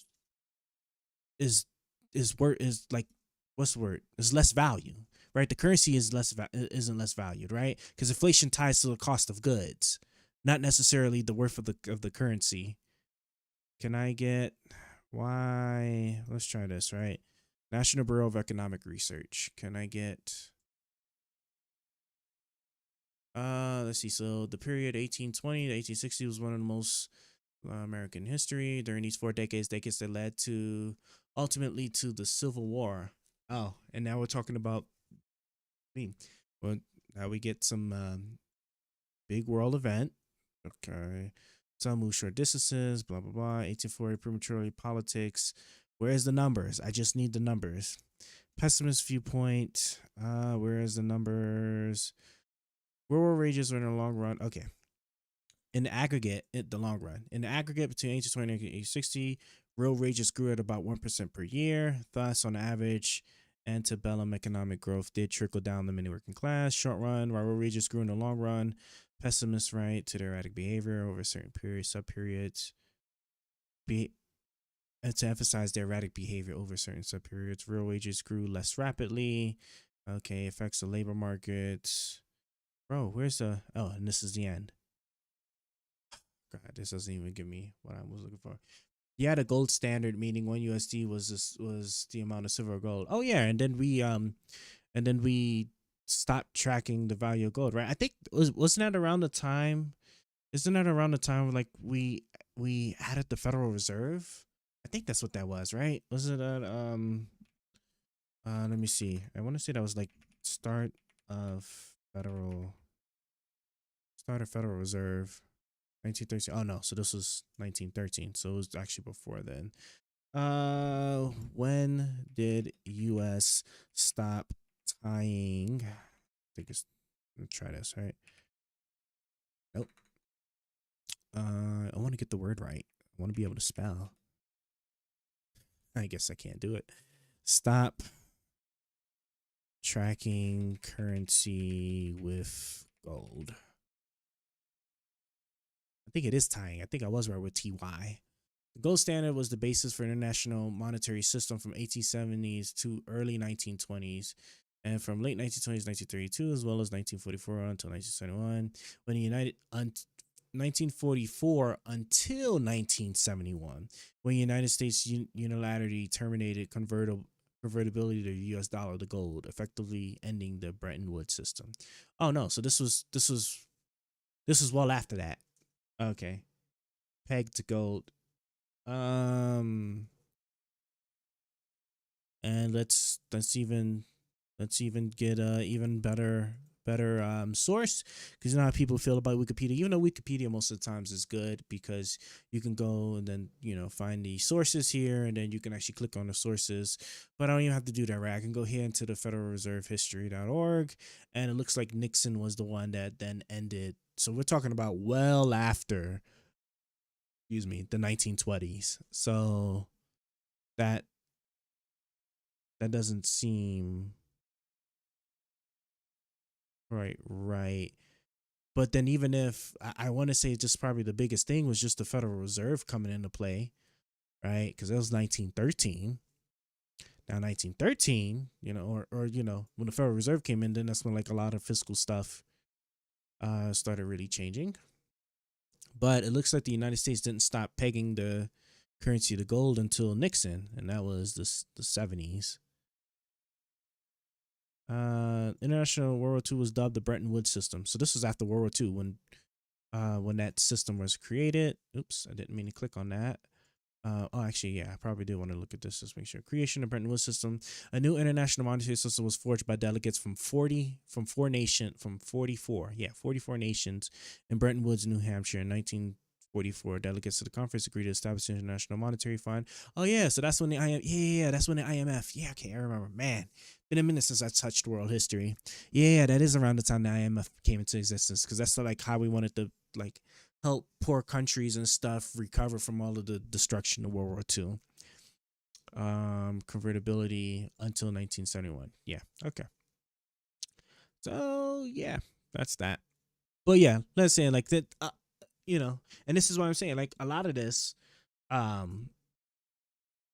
is just like not necessarily unique to like how the United States spends its money, right? A lot of this stuff is just more of an international impact thing, where like if it could have been any other country, could have been France's being a reserve currency, or Great Britain and stuff, and like just when COVID came about and jacked up the supply market, I mean it is what it is. What it is too, that just people just don't give enough credit for too, is that our economy now versus all the way back then is much more wholly connected. So when one of us starts to have a problem, we all begin to have a problem. So like, for example, right, Russia and Ukraine, Russia invading Ukraine. Okay. People forget that, which funnily enough, right, Obama, I believe Obama and Trump both warned the European Union, all of Europe about trusting that goddamn Russian gas. But But once the war happened, right, all of a sudden that Russian gas supply became a little bit harder to get, right? And so then what ended up happening, right? All your energy costs started going up. What happens when your energy cost goes up, right? That means refrigerating food is more expensive. That means transportating food and supplies is more expensive, right? Because now like there's less energy, less fuel and stuff to go around. And it's just like, you know, but the thing is that if you think about it, right, Russia and Ukraine shouldn't have impacted you know, those two countries by themselves are far away enough from the European Union that you people shouldn't even, like, besides seeing it on the news, you shouldn't impact your day-to-day life. But because everything's so integrated more now than it was, you know, in the past, that stuff like that is what like really crushes the world when it comes to inflation. I mean, that's just unfortunately what it is. I mean, there's some arguments about being self-sufficient, but the problem is just that like your overall quality of life and stuff will be drastically reduced if you try to be self-sufficient in everything, where like the rest of the world can be struck, you know, destroyed by meteors, right? But you as a country have everything you need in your borders to be able to just continue on with life. I promise you that the things that you'll be doing in your country will never achieve the type of quality and heights that it would otherwise by sending off certain like low skill things to like other countries to do while you focus on more high skill things. That's always the big argument.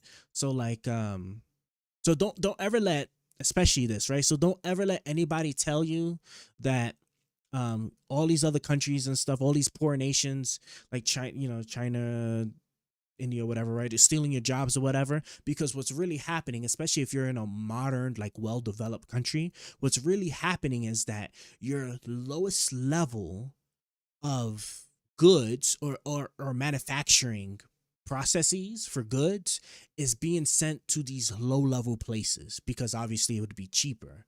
And then what you get left with the population, especially if your population's unemployment rate, I would argue, is like under 10%.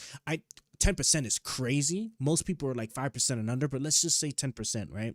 If your unemployment rate for your country is under 10%, then what's really happening is just that your country is now becoming a place where your economic output, the things that you are making, are much more higher quality and much higher in its productive value versus what all these other low-level jobs and manufacturing and stuff that went to these other places, right? You don't need a bulk of your population sitting there mining, digging in the dirt, right? You can have some other country that has the same resources to do that, and then you can have your workers upskilling, education, training, or whatever to do more advanced things, like take those raw materials, right, and create semiconductors, you know, transistors and chips and whatnot, stuff like that, right? Which in itself, right, is much higher in value than digging up rocks in the earth, right?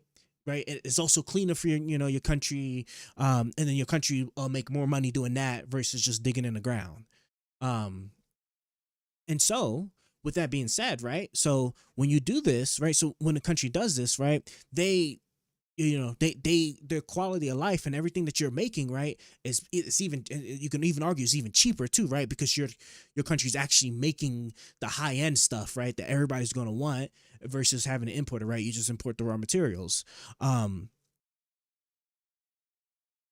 But then, of course, the problem happens, right? What happens when something happens with the supply chain and now those rare earth metals and stuff that you need get cut short, right? Well, now, it's less supply. So less supply in order to make something means higher, demand is starting to outweigh the supply. And so now the stuff has to get more expensive, right? It's like 101 different ways to slice it. It just always boils down to that one thing, right? It's just a supply and demand. That's just all it is. It's not tied to anybody's currency. It's not necessarily tied to anybody's currency. Not necessarily tied to like what country's spending more money and not. If I'm not mistaken, the Chinese are spending so much money that they're having like a housing crisis, right? Where they have like, I guess, more homes than people to fill. I think Japan is doing that too, right? But you don't see that in itself like being directly tied to inflation, right? Even though we import so much shiny goods across the world. And then, like I said, it wasn't until after COVID inflation started to hit, right? Even though the United States was spending trillions of dollars every single year, you know? So I'm going to kind of get off my soapbox about that now, and let's move on. Let's see what else there is to kind of cover here. Donald Trump speaks to President Trump speaks to governors. Oh yeah, that's okay. I'm kind of done with that. Heated exchange. Oh yeah, so this is what I wanted to originally listen to. I saw the articles on this. Many Democrats are fighting me on that. I hope you continue, because you'll never win another race. And it's just crazy. If you look at what happened with the boxing, if you look at what happened with the weightlifting numbers, where a record that hadn't been broken for 19 years.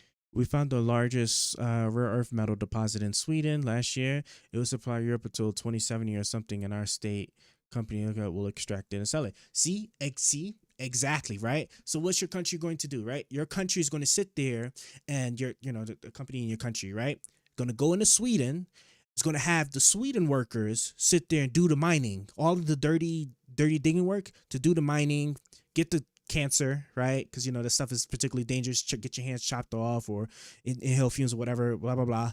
All right, pay them for their work, send all that good special raw material to your country, and then what's your country going to do? Refine it, build it into very advanced, high-skilled products, right? So then your workforce becomes more educated, your workforce becomes more gets more income. I promise you, a lot more income than the people that's just digging the stuff out the ground. And now your country is also in a position to then export to other countries to make even more money, right? See, that's how these things work. And so that's really good, right? Because that'll have a lot of really positive economic boom for your country. So that's good. I'm happy to hear you guys got some hookups on some rare earth metals. I want to say here in the U.S., we found some deposit of like lithium or something somewhere. But the stuff isn't easy to the infrastructure part isn't easy to just prop up, right? You need a year or so, a couple of years to build it up. But once you got it, right, country, expect your quality of life and stuff within your country to drastically increase once you have the supply issue taken care of, right? Things then become so much cheaper once you have the supply of the necessary components to be made. People don't understand this, but if a meteor came and wrecked Taiwan, for example, right, or the Chinese was to invade Taiwan, that's a wrap. You think COVID was bad, and you think COVID was bad, right? If all of Taiwan was all of a sudden disappear, and Taiwan is the only place that's able, as of right now, is the only place that's able to make the super high level advanced computer chips. In Taiwan, I think they're 80 to 95% of the world's supply. Let me, don't take my word. Let me do a quick Google, right? I want to say Taiwan market share of advanced chips, right? 90%, over 90%. 90%. Taiwan manufactures over 90% of the world's most advanced chips and has a 68% market share of global chip production, right? So there's advanced chips, and then then you got your regular chips, right? Your advanced chips are your things that go into your high technological devices, your cell phones, laptops, desktop computers, really important machine, certain electronic components like Internet of Things, modems, cellular device, cell tower stuff, all that good stuff, right? And then your regular chips you could probably include chips that go into cars and stuff is probably advanced chips, especially if you get a more high-end car or a car with more features into it. But then there's also chips and things like your microwaves, your washing machines, stuff like that. So just think of it, right? Over 90% of the world's advanced chips, right? Taiwan disappears. Every single thing, right? Because it's not just the devices themselves, it's also the devices that make those devices, right? So, or the devices that also do things in agriculture, right? Because there's a lot of technology in agriculture. That stuff gets more expensive, which then turns the agriculture more expensive, right? Your cell phones get more expensive. Your cars become more expensive. Your TVs, your washing machines, all that all just because poof, Taiwan disappear, right? And the supply chain for advanced chips, because they're the ones that's making most of them, is gone. Yeah, you're right. USA is doing something responsible by trying to make them in America. Taiwan would be the start of World War III if you don't start making. Yeah, yeah, yeah. This is true, and this is why, like, and that's why, like, during the, Trump has some good ideas. He just goes about it the most stupidest way possible. So being tough on China, cool, right? But that's why Biden sat there and passed the CHIPS Act to try and start making these chips in the US, because again, right, that was one of the big things. COVID happened, supply chains got disrupted, Taiwan couldn't make the chips that it want. Everything becomes more expensive, right? And then of course all the other stuff, all the other supply chains for other things then get disrupted, which, like I said, all that contributes. So, having them made in America is super good. I want to say there's a lot of manufacturing movement happening to Mexico right now. And I think maybe in another decade or so, there'll probably be a lot more manufacturing movement that'll probably go into Africa, because I think Africa is like one of the very few countries left that has a decently high birth rate, meaning that they have like a lot more young people than a lot of these other countries are having, because you need a lot of young people to keep the system from collapsing on itself, which is why the Chinese are doomed. Because remember, the Chinese have like 1 billion people and they had the one child policy, so you got I think it's 10 old people or like one young person, and a system that relies on taxes and whatnot for working class people can't support that number does not work at all. And so then you get a very serious fiscal problem with how you're going to support all these super old people that can't work and provide any productivity to the economy, and you don't have enough young people to make up for that. So all this stuff is related. And see, the thing is that, again, right, because we're so more connected than we are apart, or like as we were in the past, right, all this stuff matters, and all this stuff impacts all of us. So we just you got to roll the dice and see how it all lays out. We have a saying in Sweden: Trump takes 2 steps forward and 1 step backwards, meaning he says USA would take Gaza and assess back, never mind, leave it to Israel. Exactly, right? I really wish, because the thing is that like Trump, in my God honest opinion, Trump does a really good job bringing up things that people don't want to talk about or be afraid of, or are afraid to do, that really should be addressed, like the improper trade stuff with China compared to like other countries, right? Because to me, this would apply for any country, right? Like if I take Sweden for example, right? There's no reason why Sweden is selling a product to the Chinese, right, or let's say any other country, and that country charges tariffs on that product, but when that country sells that same type of product to your country doesn't charge any tariffs, right? And that becomes an unfair trade practice, right? And then there's the whole thing with the Chinese stealing intellectual property, or requiring you to partner with somebody who's just going to just steal your intellectual property because they'll have more direct access to it. It's stuff like that that's just like people didn't want to touch, but somebody got to say something, and that's just what it is. Taiwan won't start World War III. Hey, I hope I'm pronouncing it right. Shamillion Eyes. Hopefully I'm pronouncing it right. Lost my train of thought. But yeah, like in unfair trade practices, NATO countries not, contributing more to military defense. Because the thing is that like, even if like let's pretend for a second we live in a world where like there was no question about the United States' commitment to NATO and whatnot, like Trump is sitting there doing now. I still find it kind of crazy that all these other countries aren't investing more into their defense when you live like so close to like the Russia that just literally just invaded a country for no good reason right next to it.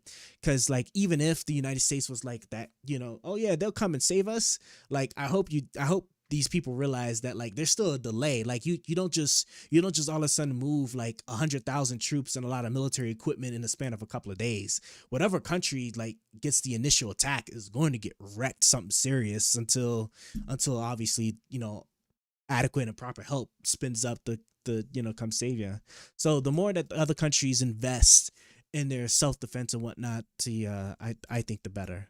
And at least like to the agreements that everybody made, right? If everybody agreed to 2% or 3% GDP, you should you know, you should do what you need to in order to invest in that, right? How Trump is going about that, right? Obviously, I don't agree with, and like should never be the case, but it is what it is. So, okay, let's see what he got going on now. got shattered. But, they put up an eighth of an ounce here, an eighth of an ounce there, and it's 218 pounds or whatever, a lot. And hadn't been broken in 19 years. And then guy walks up who transitioned. He transitioned, and he knocked out that record by about 100 pounds. That would be a record not going to be broken again in a long. So we put a ban on it, and to protect women. I mean, the women, if you watch the Olympics, you had two transitioned people that were fighting in the women's boxing. They have women's boxing category. And if you saw that, it was brutal. This is exactly my problem right here. See, this is exactly my problem right here. You take one good point that I would argue most people would be in agreement with, right? If a guy transitioned, transition instead they're a girl, and then they do a sport, and then in that sport they outperform significantly. Like it's not even just marginally close, it's like significantly, right? We're like, okay, maybe we need to do something about this because this would not be necessarily fair. But then you conflate it to a different event where you don't even have any of the factual information to say that this is actually what happened, right? Because what we learned, and this was like, this is like what, like a year? Like a little, I would say this is almost a year ago now, right? Because I forgot when the Olympics was, but it was sometime last year, right? That thing with the boxer thing was not only unsubstantiated, but people act like we don't have genetic anomalies. Just to be clear, right? The Olympics is all about genetic anomaly people, right? We do know these are all people, like you got your regular like football stars or track people or whatever across the world, and then you have the Olympics that's supposed to be the cream of the crop. These people that are like not only fine-tuned themselves, with physical training, but almost always a lot of them have genetic dispositions that give them some kind of advantage, right? Mike Phelps, whatever the guy's name is, the world-class swimmer. What was it? Is it Mike Phelps? I think it was Mike Phelps, right? Was it? Oof. Come on, Mike Phelps, right? Mike Phelps, perfect example, right? Most decorated Olympian all time. He has a genetic modification that allows his body to make less lactic acid than the regular human body, right? And for those of you that don't know, lactic acid is how your muscles communicate to your body that you're overusing your muscle, and that's where the exhaustion and the tiredness comes from, right? And that's what makes you tired. His body genetically is designed to produce a lot less of that than what the regular human body does. So what does that mean, right? That means that when he goes and swim, his body, he can keep doing the same repetitive actions, and his body will not get tired anywhere near as fast as a regular person, no matter how much training that person does. Okay? Because if you made all things equal, Mike Phelps will always beat the other person because he has a genetic anomaly, right? So when we speak about the Olympic boxer girl, right? I believe the boxer girl had it was either a huge elevated amount of testosterone, or she had an XY chromosome. Okay, I'm gonna just say this in case people don't know. Yes, women and men can be born with a different set of chromosomes than what you typically, like women have like both X's, and then men have XY, right? Right. There are women that can be born with XY chromosomes. They're called intersex, right? So I think it's called intersex, right? Intersex chromosomes. Okay. People who are females have XX chromosomes. People who are intersex may have a mix of chromosomes such as XXY, or they have some cells that are XY and some cells that are XX, right? So what likely happened is that this woman, who is from a Muslim country, no less, okay? She's from a Muslim country. I assure you, of all the religions, Islam, so Muslims, would be the last place I would believe transgender stuff would just fly without a problem over there, without you getting stoned to death. Okay, right? This woman likely is one of those genetic anomaly people, right? Who sit there and they have, because you can have women that are born with XY chromosomes, because I believe that's was some of the information that was leaking out. And there's more examples, not even just of intersex, but just of genetic anomalies, period. Like there's this one girl, I forgot what, a track runner, a black female track runner, right? She was banned from like what sports stuff because her body naturally, for a woman, has had all the invasive medical stuff to confirm that she's a woman. Her testosterone levels are way higher than the regular woman. Right? She's either, you can either say she's either injecting herself with testosterone, or her body genetically makes testosterone comparable, potentially, I don't know, I don't remember what the levels were, but you can argue comparable towards being more of a man than it is of a female, right? This stuff happens. So when you sit there, you take these natural, legitimate causes and you conflate it with bad things that are like a reasonable person would sit there and do, right? It discredits the whole thing, and then we go to this place where there's too much argument and nothing can really be done about it, because if we have it your way, you're attacking the legitimacy of all these people that just have natural genetic dispositions that you sit there, you apply to some people but not everybody, i.e. Michael Phelps, right? Nobody didn't care. Michael Phelps' body didn't produces less lactic acid to give him an unfair advantage, and they still let him go about his way. But then the moment a woman who happens to have XY chromosomes, who is a legitimate woman, sits there and she's, beats another woman, all of a sudden it's a problem, right? So then it becomes unfair. You either that, or you get the other thing, right? Where you get somebody who transitions, says, was a man, says a woman, and they crush the woman's record like a breeze. No regular woman is going to ever like compete with that. Look up Sweden ISK tax. It is becoming one of the best decisions we have made in a long time, and that's something your country should do too. Ooh, I'm excited now. All right, let's see. ISK tax, Sweden.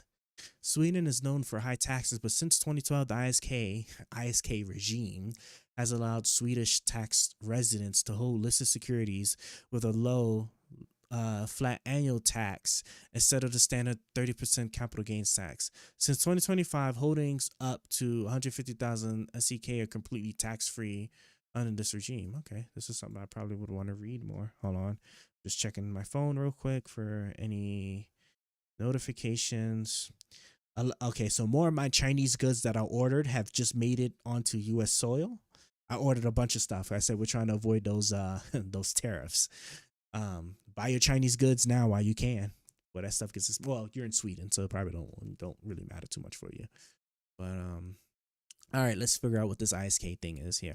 Sweden's so this is what I just read. This is what I just read. Okay, here we go. ISK offers a simple and tax-efficient way to invest, but it also has limitations such as the inability to deduct losses. Interesting.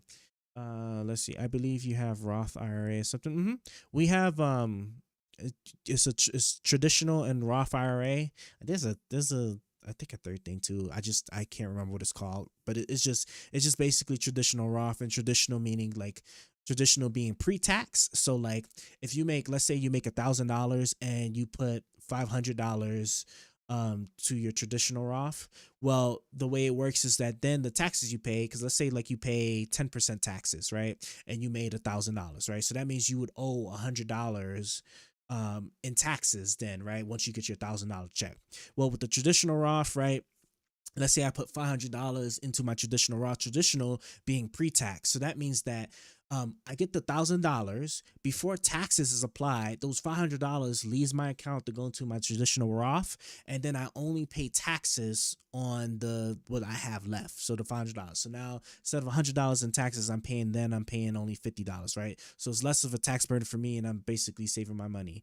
The only thing is just that when you retire or you go to pull that traditional Roth money, you still have to pay taxes on it. And so the only big benefit to that is just only when you either you're really close to hitting a tax bracket and you want to like try to bump yourself underneath that by just sending some pre-tax money like to a traditional account to bring yourself under, or B, you're in a really high tax bracket now, right? And so like you want to put as much money as you can in traditional Roth so that when you retire and you're not working anymore, the money that you pay on the traditional Roth puts you in a lower tax bracket. You still got to pay taxes on it, but it'll be dependent on like how much money you're making now at that point in time.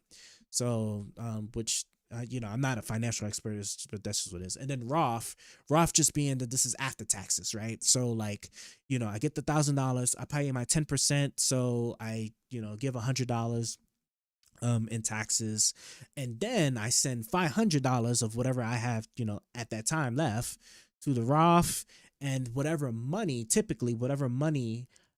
that is made using the Roth money. So like when I invest that Roth money into like the stock market and stuff, and let's say like it blows up or whatever, it's still tax free. So that money is tax free and I don't have to pay any taxes on it. So those are the two systems with how those work. So I'm interested in see how any of this stuff here works. So inability to deduct losses would put that possibly around like maybe the way traditional and the Roths go. I don't remember if like you deduct losses in the retirement accounts. I know you do for regular investment accounts. Like I deduct losses. Like if I sell something at a loss and I don't rebuy, as long as I don't do a wash sale where I rebuy it within 30 days, right? Then I can like count it as a loss, which goes against my income. So that's that. But if you're not able to do that, I guess this makes it more of a, maybe this is really more meant to be of an investment or retirement account versus like a regular investment account. So that's interesting. Let's see. Additionally, international tax considerations may arise for individuals subject to taxation in multiple countries, maybe making proper tax planning essential. The regime has received some criticism for being similar to tax rules of so-called tax havens. Well, okay. Well, I'm sure we'll find out when we read it, but I imagine this is available to Swedish people, not just anybody. It'd be really strange if this is available to like corporations and businesses. This sounds like something that would be only available for like people in who actually live in Sweden. So in that case, that'd be a far cry from calling it a tax haven. But okay. Capital tax in Sweden, the main rule. Sweden's ordinary tax rules implies the capital income, dividends, interest, blah, blah, blah, and listed securities is subject to the Swedish capital gains tax at 30%. Capital gains are calculated using the cost average method. In Sweden, there is no such thing as long-term capital gains. Like in America, instead, all capital income or gains from listed securities are taxed with the 30% tax. Oh yeah, so that's another thing too. So like in America, right, we have a short, it's basically like short term, long term. If I invest in something and then I sell it, and let's say I make money from selling it, right? I would pay two different tax rates depending on how long I've had it. If I had my investment for under a year, I believe it's like 30% or maybe 20. It is pretty high. If I sell something that I only held for less than a year, I pay a much higher tax than I would if I kept it for at least a year and then sold it. So that's what they mean by the long-term capitals gain in America. How does the ISK tax regime work? However, the so-called ISK tax regime was implemented during 2012. A Swedish tax resident can opt for opening a special ISK account at the Swedish bank, which implies that holdings of the ISK account will be taxed in accordance with the ISK tax regime. So how does the ISK tax regime work? Instead of taxing each event such as dividend distribution or capital gain, the total market value of securities held in the ISK account is subject to an annual lump sum. The flat lump sum tax amount is, I'm assuming this is a period. I never understood why people use commas. It just throws everything off so much. But 0.88% for 2025, which is a very beneficial tax rate compared to the ordinary tax of 30%. Yeah, like if this is 0.8%, like this is phenomenal. Since 2025, the first 150,000 SEK, which I'm assuming is Swedish, that must be the Swedish currency, in the ISK account is totally tax-free. Okay. How much is, let me see, how much is that in USD? Just curious. SEK. Hold on, I see your message. 1 second. Only Swedish people, and there's a maximum of 1 million USD. Oh wait, maximum. They have a cap for how much money you can have in it. That's interesting. But 150. Okay, so 150,000. Yeah, so 150,000 Swedish money is about $14,000 in the United States. Okay, that's cool. And in 2026, this threshold will increase to 300,000. That's a massive jump. Jesus Christ, $300,000. So, but I guess in Sweden, I'm sure that's a lot of money. But I guess that would just only be about $30,000, right? That's just only $30,000. Where's my buttons at? Right, 300,000. Yeah, so almost $30,000. Yeah. Almost. Which I'm sure in Swedish cost of living, whatever, that's probably a lot of money. The Swedish government introduced these tax cuts to stimulate savings and long-term investments of private individuals. Ordinary taxation, flat.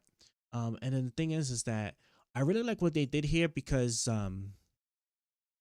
what it is, because we had that crazy plan. Somebody in our government was recommending a plan, something like this, on taxing unrealized gains, which is a horrible idea. So I like this approach better, where like you get a very, very low flat tax rate on the money in your investment account. I mean, regardless of like if you actually claimed it or not, because right now, the investment accounts, right? That tax thing I was talking about, like whether you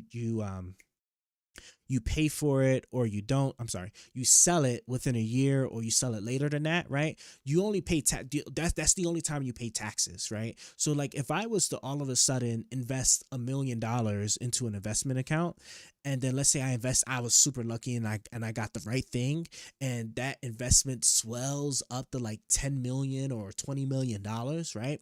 I'm still not paying taxes on any of that until I actually decide to sell it, and actually then, which is called realizing the gain, and then actually physically get the money. That's the only time I pay the tax on it. And one of the things is that, at face value, that sounds like it would make sense, right? You wouldn't want to be paying taxes for something that you don't even physically have, right? Because like if I made $20 million and I had to pay taxes on it and I didn't sell it, I definitely wouldn't have the money to pay a tax of however much it would be on a $20 million value, right? That would really ruin me. I would have to then sell some of that in order to cover the tax, which would be crazy. But so it makes sense on face value, but I think the big argument about it was that you could get around this by then borrowing against your investment account. So let's say in that scenario, I now have $20 million, right, in that investment account. If I want to have access to it, for the normal person, you'd be like, oh, okay, well, you're going to have to sell it. You're selling your investment account, basically withdraw the money in order to have access to it. But then I'd have to pay taxes on it. What I can just do instead is I can borrow against it. So if I want to have access to that capital and not pay taxes on it, then I would borrow the $20 million against whatever is the corporation or, system that you're using to like manage your investments or whatever. I would borrow the $20 million so that I could then take it and do whatever it is I want with it without having to pay those taxes, and then potentially make even more money because I have access to so much money that is basically tax-free, right? I don't have to pay any taxes on it. And then I can sit there and then, depending on the things that I invest, I can then write that the money that I'm spending in future investments, I can then write that off as expenses and costs, right? So I can reduce further my taxable income while still making more money to then pay back to the other account. It's like really crazy. It's like when you gain the system like that, it's like, okay, that's where like these like really hard scenarios come into play. It's very easy to manage because I don't have to plan on how to avoid paying my taxes. I only want to focus on which investments will benefit me long term, not having to think of short term market moves. Yeah, exactly. I really like where they're going with this so far. So let's go ahead and just finish reading the rest of this. Let's see. However, once you note that no deductions is granted. Oh yeah, and that's the thing we just read, right? And this is what I was just talking about the deductions thing, right? So like when I invest in something, if I lose money and I realize that gain, right? So let's say I invest $1 million and I lose 500,000, right, into the investment, right? I can write that off in my taxes. So like I can take that $500,000 loss and put it towards my tax burden. And the nice thing too is that if I'm not mistaken, right, not a financial expert, not a tax expert per se, right, but like that, there's a cap. But the thing is that it allows a carryover.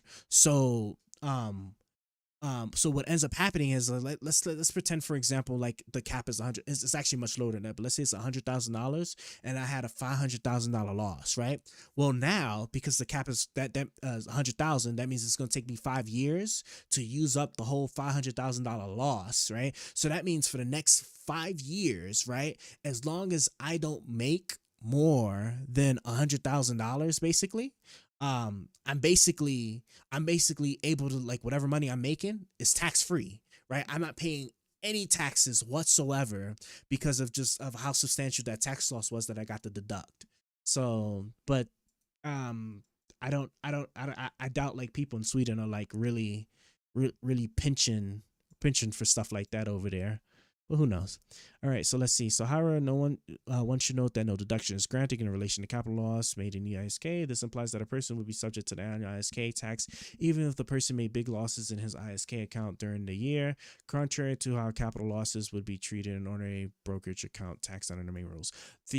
So the only one question I would have about this is just the tax rate, if that's applied to your balance at that time, end of year, right? So like, let's say December 31st, whatever your balance is on that day is what you get taxed at, versus like throughout the year, like your balance was at $1 million and now you're at 700,000 by the end of the year. But then at the end of the year, they tax you at your high point, which is $1 million. More than likely, it's probably maybe at that time, I would hope.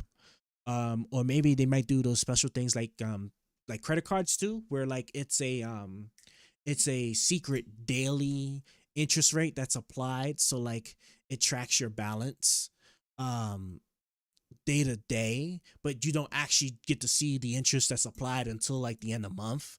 But that balance that's applied is actually in relation to like the tax rate or the interest rate that's being applied every single day, which is like some fractional thing, right? If you have a 22% APR, you divide that, I think like by 12 and then by 30, right, to get your daily interest rate, something like that. Just, don't quote me on that, but it's something really close to that. Let's see, international tax aspects. Let's just read this one more paragraph. So international tax aspects of ISK, the unique treatment of ISK account can sometimes lead to issues if the holder of the account is subject to a tax claim of also another country than Sweden. If this situation occurs, a detailed assessment must be made of the person's tax treaty residency in accordance with the tax treaty between Sweden and the other country of residence. Sometimes there are interesting tax optimization strategies available. So I like this part right here. Let me read your message, see what's going on. Oh, hold on. I got somebody on my band in a second. Yeah, it's calculated every Q1, Q2, Q3, and Q4. Oh, okay, so they do it 4 times out the year based off the balance. Okay, that's interesting. Let me just real quick. No, I didn't mean to do that. Hold on, just bear with me one quick second here. Those if I had to guess, it have to be Russian bots. I'm gonna just say they're Russian bots. Of all stuff here. Let me stream manager. Let me hold on. Dun, dun, dun, dun, dun, dun. I'm curious if he'll do it too. Hopefully I fixed it. Let's see. What's that? Darling. This person. Let's see. Hopefully I fixed it. Let's see. Does it do it? Does it do it? You triggered my trap card!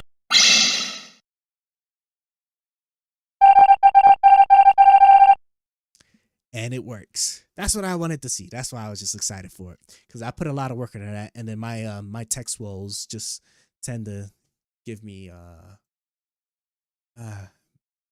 doing stuff like that very, very complicated to do. All right, now let's get back to it. Sometimes there are so this part here too, because some countries do have tax agreements. So like if you have dual residency, for example,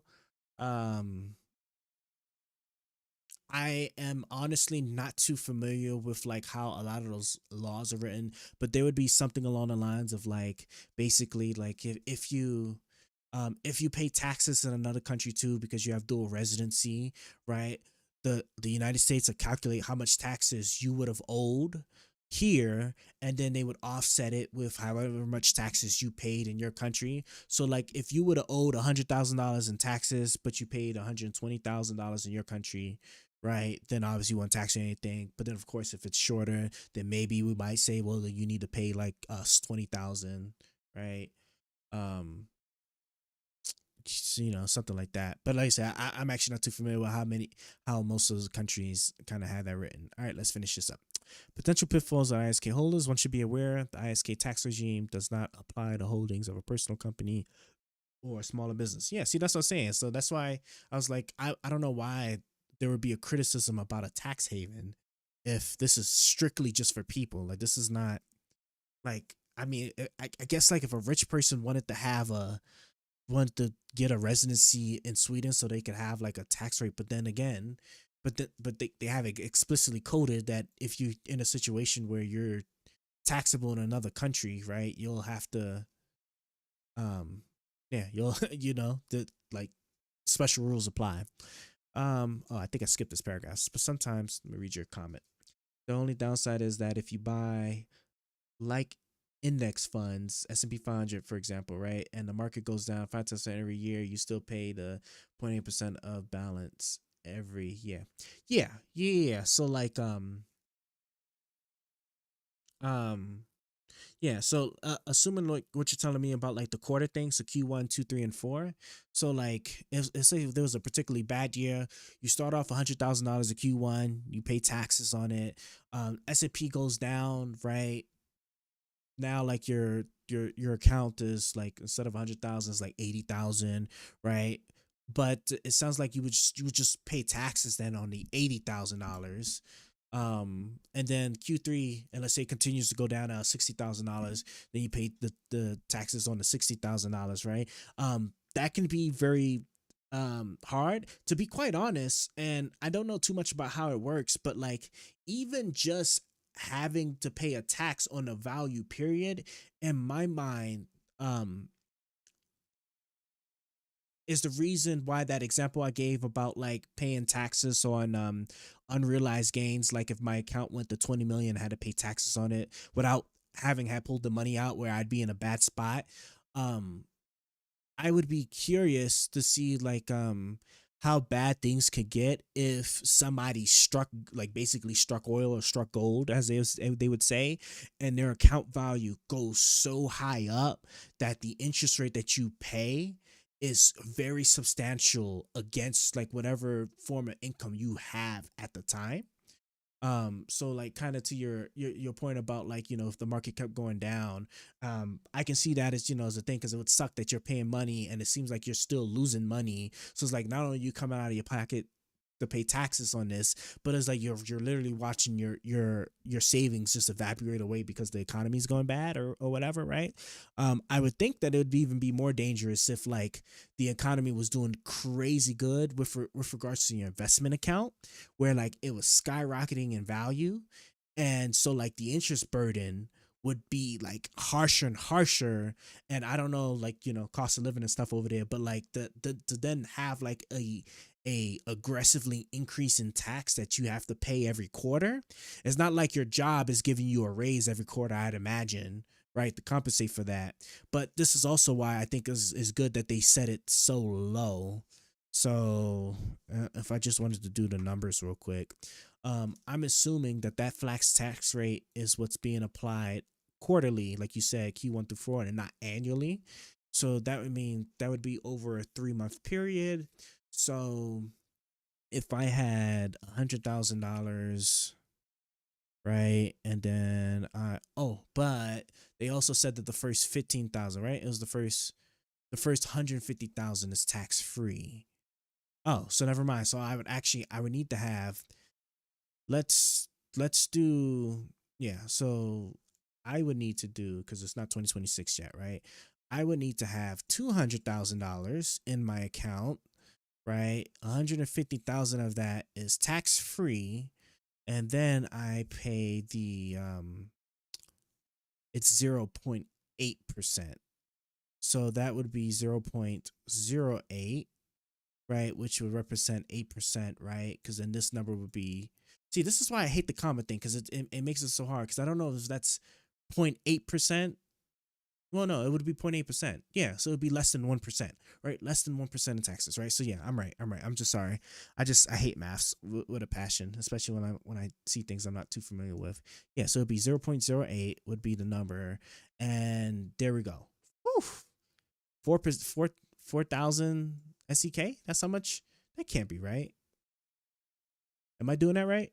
Is that really the case? That is right, right? Yeah, because it'd be 0.08 would represent 8%. Right? See, this is what's throwing me off. Unless they mean 0.08%, which would then be, I feel like I'm not doing the number right, and it's just because the comma is like really, really throwing me off. Because if this is supposed to be like notepad, yeah. Just the notepad real quick, right? The way this is written, I feel like I'm not doing it right. The way this is written makes it seem like they're telling me it's this much is how much you're paying in taxes. 8%, right? Is what initially what that would look like. I'm sorry, 0.8%, right? Would be 0.8%. So I am doing it right, right? So it's a fractional. So it'd be less than 1, because this would be actually 8%. Okay, yeah, so I am doing it wrong. Okay, there we go. See, I just needed to walk through it in my mind to realize like I'm just retarded. I'm like, that seems like really high to pay 4,000 Swedish dollars in taxes. So this would actually be to be less than 1%. Oh, I'll just add an extra 0 then. Yeah. So it'd just be, this would be that. So then I add an extra 0 and then do 8, I believe is what that is. If you have like 100,000 USD, you will pay like $800 in taxes. So wait, so was the original way I was doing it, was that actually right then? Or 100,000? I'm gonna assume like it was like SEK, but because I feel like this is not supposed to be, but like these goddamn commas, right? Because this, I feel like, right? Because I feel like this is less than 1%, so it would be further than the second decimal place, right? It would be further than the second decimal place. So it would be, oh, yeah. So then I think actually, no, actually, I think you're right. So what I would actually need to do is, if I was to do, right, because it's 50,000, right? Because the first 150 is tax free. Actually, yeah, I did actually too many zeros, right? So this is 1% right here. So that would be 1%. And so then I add the 8, right? Which would then put it there. And if I want to be technical, it's 888. So I guess it would be more like that. $444. Okay. Now I feel like now we're actually hitting where the actual number is. So $444, that's not and on the gains is of the total value of the account. Yeah. Well,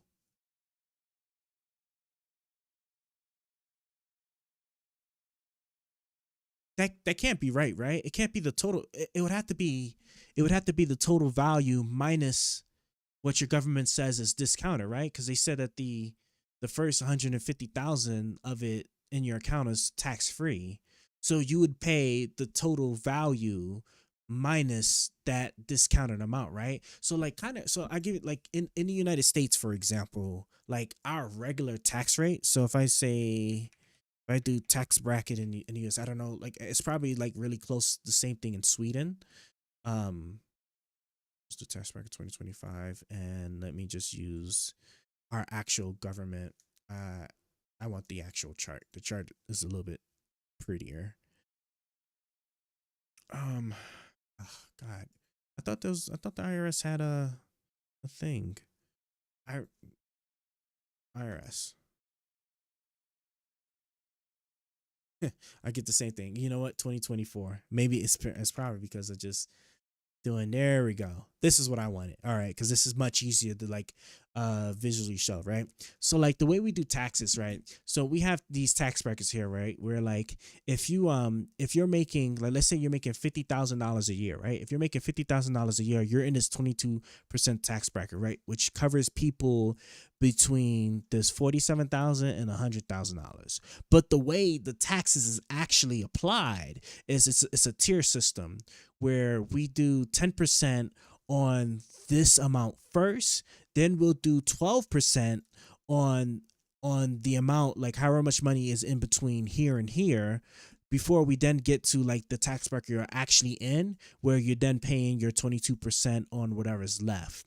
So like, and that's why I was looking for this chart specifically, because it breaks it down. So like this portion of your money will get taxed at the 10%. So you pay 10% on that tax, then you pay 12% on this portion of your money. So this overall is a lot less taxes than if you was just paying 22% just across the board, period, because you're in this tax bracket. So when I read this ISK, that's like what I envisioned is what they meant by this, was that like you get the total value account. Like if you had $1 million, well, they would discount this amount first. So 2026 would be this amount, and then you pay the actual tax on whatever's remainder from that. So let me see what you was typing. Oh, hold on. Oh no, my mouse. Hell yeah! A brother just hopped on the train for our Twitch movement. Better be speaking some damn English, motherfucker. Appreciate the follow. So let's see. So 1 million Swedish money is 150,000. So 0.8%. 750 on the tax is the tax for 1 million Swedish dollars. That is quite a lot. And let's see, 6,000 SEK. So Swedish money tax for 1 million. Yeah. That's an incredible amount of money. That's why, like, I hope that that's not what it is. I'm hoping that first off, that it's that the calculation was kind of correct, because I feel like you guys would get wrecked something crazy if it was where'd my calculator history go? The bastards. I'm hoping that that instead of this, because this is actually it's really tricky, like how math does it. This is 80%, right? Because 100% of something is a perfect 1.0, right? So like if I wanted 100% of $10, right? That's 100%. So that means I have another $10. So, you know, like 1 times 10 will give me 10. So that, because I'm asking for 100%. 0.8 is 80%. So that's why this comma thing just like throws it off. I hate the comma, but that's why, like, I really think what it's supposed to be is, I think it's supposed to be this. Well, and technically really this is what I really think is what it's supposed to be, but I don't know, right? I'm not in Sweden, like how they actually like present this, but that's what that sounds like to me, because like to do 0.8 is technically 80%. So that's almost the entire value of the account you're paying in taxes, which would be crazy. You just try and like move that. Yeah. Like, see, so 0.8%, 0.8%, is technically 80%. It just doesn't look like that, because how weird math is when it presents the numbers to you. But that's damn near almost the entire value of the account, and I don't think that that's what that's supposed to be. I think if anything, it's either this because this would be the actual like 0.8%, what is represented in percentage points, or what I really think, just based off of how this is presented to me, is actually like this. So like if I did 1 million. If I did 1 million times, first let's do this, right? Well, first off, because like if it was really this, which would be 80%, you'd be paying $800,000, right? So you have a $1 million account and you have to pay $800,000 in taxes. I don't think that's how that doesn't sound like that's like how that works. But if I did this, which still isn't necessary, right? Because that's 8%, and I think it's less than a percent. $80,000, which is substantial. I don't like, as a matter of fact, hold on.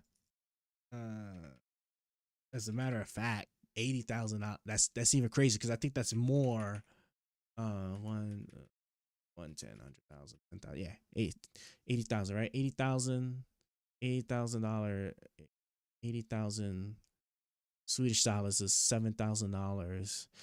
That's almost like 3 times the money that over half the population of the United States makes in a given month. I don't know. I really don't think that that's what is being paid in taxes. So this is why, because I had it in a different thing. That's why I opened up a new calculator. The bastards. Right? That's why I really think it got rid of it. That's why I really think it's actually this number. I really think it's this, where it's 00888, which would be in line with like kind of close to how this is being presented to me, which on $1 million account would be $8,000, 8,000 Swedish dollars, which is still a lot, right? And this isn't discounting the what is it, the balance, which is what I think it's doing, right? So minus the 150, and then I multiply that by the number that I think it is, and it's 7,000, which is still high, but not that bad. You know, it's still pretty high, but it's not that bad. But no, this is really good. I really appreciate you kind of like pointing us to this, because it's always really nice, and I always appreciate learning how other countries do things, because I really do feel like you can learn a lot on like how other countries kind of handle like challenges and problems with certain stuff. And let me move this over here. The thing is, a normal salary. You already paid like 300,000 Swedish money in taxes. So adding 5,000 feels like it is a tax. It is tax free to own stocks. Okay, yeah, I see. Search in Google. So 0.88% of a million. Sure. But 88. Where'd my percent button go? Of 1 million, right? You can, of 1 million is 808. Yeah, that's what I'm saying, right? It's nearly the value, the entire value of your stock account. I really don't think that you're paying almost the entire value of your investment. It's because then at that point there's no point in investing, because if I put money in this account and it's let's say it's $1 million, right? That's $1 million that the whole point is for me to have access to most of that money minus whatever fees or something. If I'm paying almost, and don't forget the tax, right? Like you said, the tax is quarterly. So like if I'm paying almost the entire value just in the first quarter, that means that in the second quarter, right, I'm paying a total, right? So 880. Right? If we do the math, that means in the second quarter, assuming the value didn't change, right? Because this is just money that I'm just paying directly to it, right? So if it was 880,000, right? That means in the second quarter, I would have paid more than the balance I have an investment account. And at that point, there is no point in having an investment if I'm going to have to pay that much, right? Why would I invest in something that I then have to pay more money than what's in the account in order to keep it? That makes no sense. I might as well just keep it in my bank account. I really might as well just keep that money in my bank account then. You see what I'm saying? That's why I don't think it's this, because this 0.88 is actually, when you convert it in percentage, you're basically saying 88%. This is what you're saying in percentage points. 0.888 is being represented as 88% in percentage points. So that's why I'm like, this is not correct. I'm pretty sure it should be something along the lines of like this. for what the ice cave was doing. 6,800 USD in taxes for owning 1 million USD in stocks, right? I'm assuming we're still using the Swedish pounds here. Bastards, come on. Right. So again, right? So if I have 1 million, wait, don't I have this in history?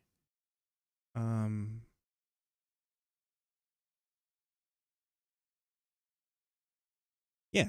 So yeah, so then yeah, I was right? Because like if you're paying like close to $7,000, right? So then yeah, oh yeah, and then this is before I did the discount, right? So if I did the million, right, plus the discount that the law says that you guys have, which they let you get the first 150,000 completely tax free, is really this amount then, and then I pay this, and I get a little closer, not quite exactly, but yeah. So it's definitely, I can say this, whatever it is, it definitely isn't this. It definitely isn't this amount. So that's for sure. What time is it? Holy crap, it's almost 5 in the morning and I'm still up. Jeez. My man's has me on an adventure. Let's finish up this video. I most certainly have to go to sleep. Otherwise, I'ma be wrecked. I got stuff to do, all right, later in the day. So let's finish this video up. What happened to the Italian were fighting in the women's boxing, they have women's boxing category, and if you saw that, it was brutal. What happened to the Italian woman was a really good boxer. After one punch, she said, no more. I've never been hit. It was a left. It was not even it was just a left jab. She got hit so hard, she said, I can't do it. They forced her to go out. No, go out again. You'll do it. Goes out again, gets hit again. No, that's it. She didn't want to die, and that's crazy. But the NCAA has complied immediately, by the way. That's good. But I understand Maine. Is the Maine here, the governor of Maine? Not here. Are you not going to comply with it? I'm complying with state and federal laws. Well, we are the federal law. Well, you better do it. You better do it because you're not going to get any federal funding at all if you don't. And by the way, your population, even though it's somewhat liberal, although I did very well there, your population doesn't want men playing in women's sports. So you better comply because otherwise you're not getting any federal funding. See you in court. Every state, good. I'll see you in court. I look forward to that. That should be a real easy one. And enjoy your life after governor because I don't think you'll be in elected politics. Every state has a responsibility to comply with Title IX. They have an obligation, a legal obligation, and we'll be enforcing aggressively. And we're going to be protecting our citizens. We're going to protect. Did she actually say? Because I think the article said that she made a response and said that you're not the federal law. Oh yeah, she said, well, I am the federal law. Comply with it? I'm complying with state and federal laws. Well, we are the federal law.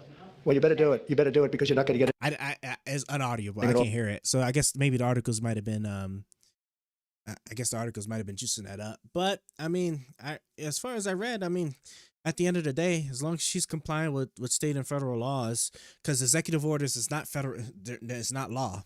Like it's just not law. Like the president can't sign an executive order to make it with the same like force and power of a law passed by the entire branch of government, the legislative branch and whatnot, right? There's still a process for making laws. One person doesn't just get a piece of paper, write some stuff on it, sign it, and say this is now the thing that everybody has to comply with, right? That doesn't apply in most cases.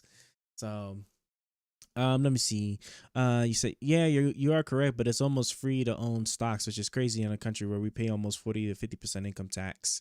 Yeah. You know, that's what I'm saying. That's why I was like, yeah, so it's like, there's no way it could be that high. But yeah, it's really cool. I really do like that system.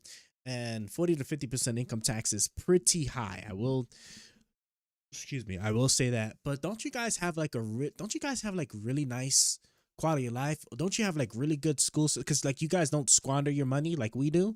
So don't you guys like don't I do quality of life? My God, why is my spelling trash today? Quality of life, Sweden, isn't it? Sweden is considered to have a very high quality of life, constantly ranking among the top countries globally in terms like healthcare, education, safety, environmental quality, social welfare, and overall life satisfaction, right? I'm sure you could tell me if this is necessarily true or not. Well, I think to be fair, maybe it might be a little bit biased. I don't know, like if you spent how much time you spent maybe living in other countries. Like I spent some time, I spent long enough living, I guess you could say, right? I spent enough time like living in I want to say only two countries, but they one was like in Africa, the other one was like in the Middle East, and you know, I mean, quality of life, I wouldn't, I wouldn't push it.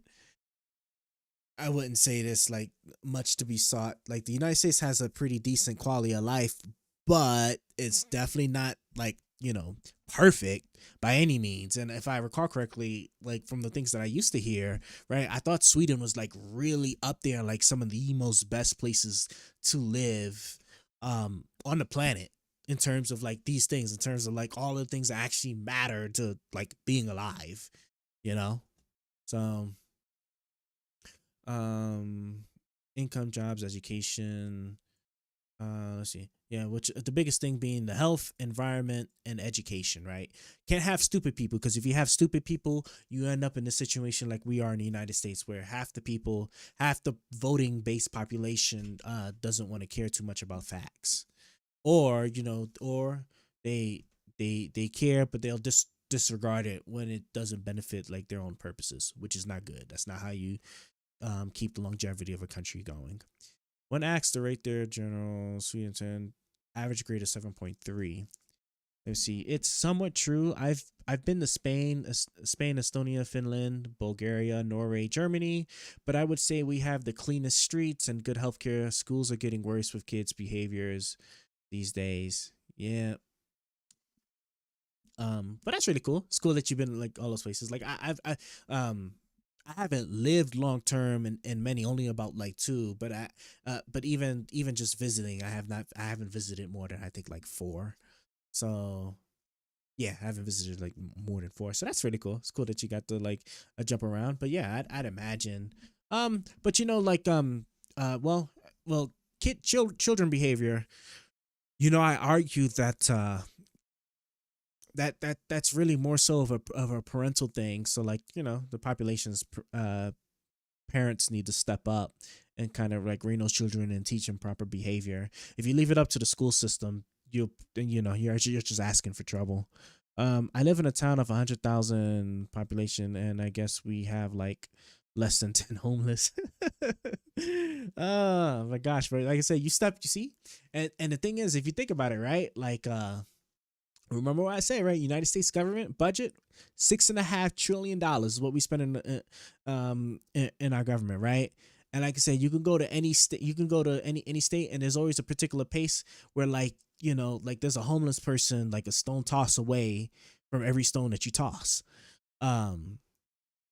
So you know, see, that's what I goes to show you. Like it's more so about what the country is doing, versus just the amount of money they just have access to, right? You know, Norway is like 4 hours away. Finland is 8 hours. Europeans travel more easily.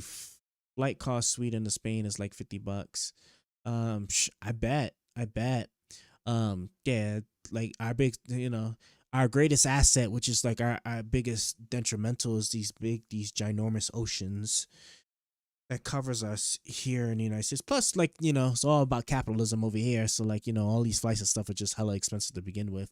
$50 is outrageous. Like just to go from one state to another, I can pay like $200 to $300. I prefer driving anyway, because like I have a Prius, which is a hybrid car, and like it holds like 10 gallons of gas, but I can get like 500 miles on it. So like instead of paying like a $300 to $500 ticket to go somewhere, if I'm willing to drive the hours, right, I can pay like maybe around like $40 to $60 in gas to get there. So that's that. Let's finish this. Finish it. By the way, your population, even though it's somewhat liberal, although I did very well there, we did finish it. Okay, yeah. So we don't even need to. We don't even need to do it yet. So let's see. Let me just read some comments real quick. Make America normal again. May needs a couple thousand ICE agents. Mills should box a man. I don't even know what that means. Really enjoy seeing that she is going straight to the View, where she will be hailed as a modern day hero. That was not a heated exchange, but a frank discussion. I can't believe that people are fighting this. Watching that gave me the warmest feeling in my soul. Love from UK. Oh, okay, yeah. So yeah, it's just a lot of mixed comments in here. Okay, let's before we go, let's just do a quick look at some news headlines to see what's going on. Oh, he's still alive. Okay, because I was looking like it was at first he had like the the Pope. The Pope had he had like some kind of lung infection or something, and it was like it started with a lung infection to then being like critical condition. And I was like, damn, I think the Pope about to get packed up. No, I could block that.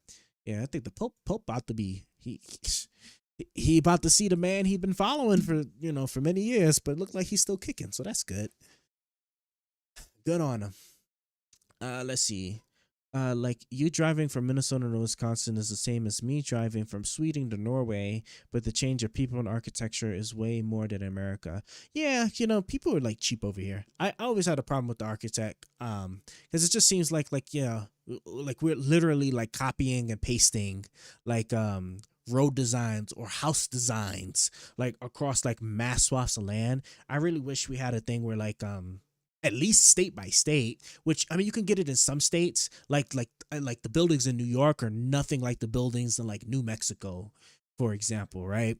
But I just really wish that like at least like big parts of geography within a state wasn't so mirrored across across that whole state or across the country, really, like all the buildings being designed more or less the same, highways being designed more or less the same, um subways, all that stuff. I do wish we had a little bit more what's the word I'm looking for, uniqueness, to it. So let's see. So the Pope's still alive, so that's good. I didn't think the man was gonna make it, but it's a good thing he did. Hotel boasting private beaches offering week long. I went to this. I think this might have been one of the hotels I went to. The Egyptians have like some really nice hotels, man. They are amazing. They are amazing. Boris is where I'm from. We bought the cotton from South States. We get a lot of hate for that removing. We get a. Let me read this one more time. Boris is where I'm from. We bought the cotton from the southern states, and we get a lot of hate for that. We get a lot of hate. You say we get a lot of hate. So, but do you guys get for removing statues? Are you saying like in your own country for removing statues and stuff like that, or just like, or maybe just in general of like I guess doing business with the southern part of the United States and in the states removing statues stuff? You'll have to like kind of retell me that one so I can understand what exactly you're. I want to know who's getting the hate. You for doing business in the United States, or you for your country doing certain things that you may or may not support. Let me see. Elon Musk faces legal threat over a federal worker ultimatum. Elon Musk says bar is very low after ordering federal employees to fill out productivity report or resign. I don't feel like getting into that. We might talk about that like the next time we stream, because like there's so much more to this than just having somebody tell you like what you did for an entire week, right? That's not a skill. Like at the way it's presented, you would think it's like something, oh yeah, everybody should be able to do. But for you to be able to quantify and actually keep track of the specific numbers, the specific tasks you're doing, especially if you're particularly busy or you're particularly dealing with nuanced things, it'd be very quick and easy for you to like, unless you're writing it down, to like it's just a whole lot of stuff. So I'm not even. That'll be another time. Israel delays Palestinian prisoner release as hostages freed. That's crazy. That's actually crazy. They're trying. I think Israel's trying so hard to provoke them boys. This is crazy to see. A test for new Apple's iPhone beating Chinese rivals with foam field edge. Oh, that's cool. Fires military top Jaguars in pursuit of Warrior ethos. Oh, really? This will be interesting. GPU Z 2.63 brings support for Radeon 9070 series. It has saved 55 billion. I know they were lying. Let's see. Yeah, we bought the cotton from the southern states during pre-Civil War, and we made a lot of money. And they made statues showing, of the wealth, and the leftists and the communists destroyed the statues, trying to remove history. Oh, okay. So like, you guys was buying money from the South during slavery and everything, And if I understand this correctly, then your country then started erecting statues in relation to, like, the times back then, and then started having those tore down. Let's see, they made statues showing the wealth and the leftists and the communists destroyed the statues trying to remove history. Yeah, okay, yeah, so I am right about that interpretation, just based off of once I reread it a second time. Yeah, so you guys bought money from the South, did the slavery money, or slavery products, and then started building statues and stuff, and then, like, the left side of your country then, like, what do they call it, like, Nazi on you, and then started, like, destroying all of your statues and stuff that were related to that time in history. Okay.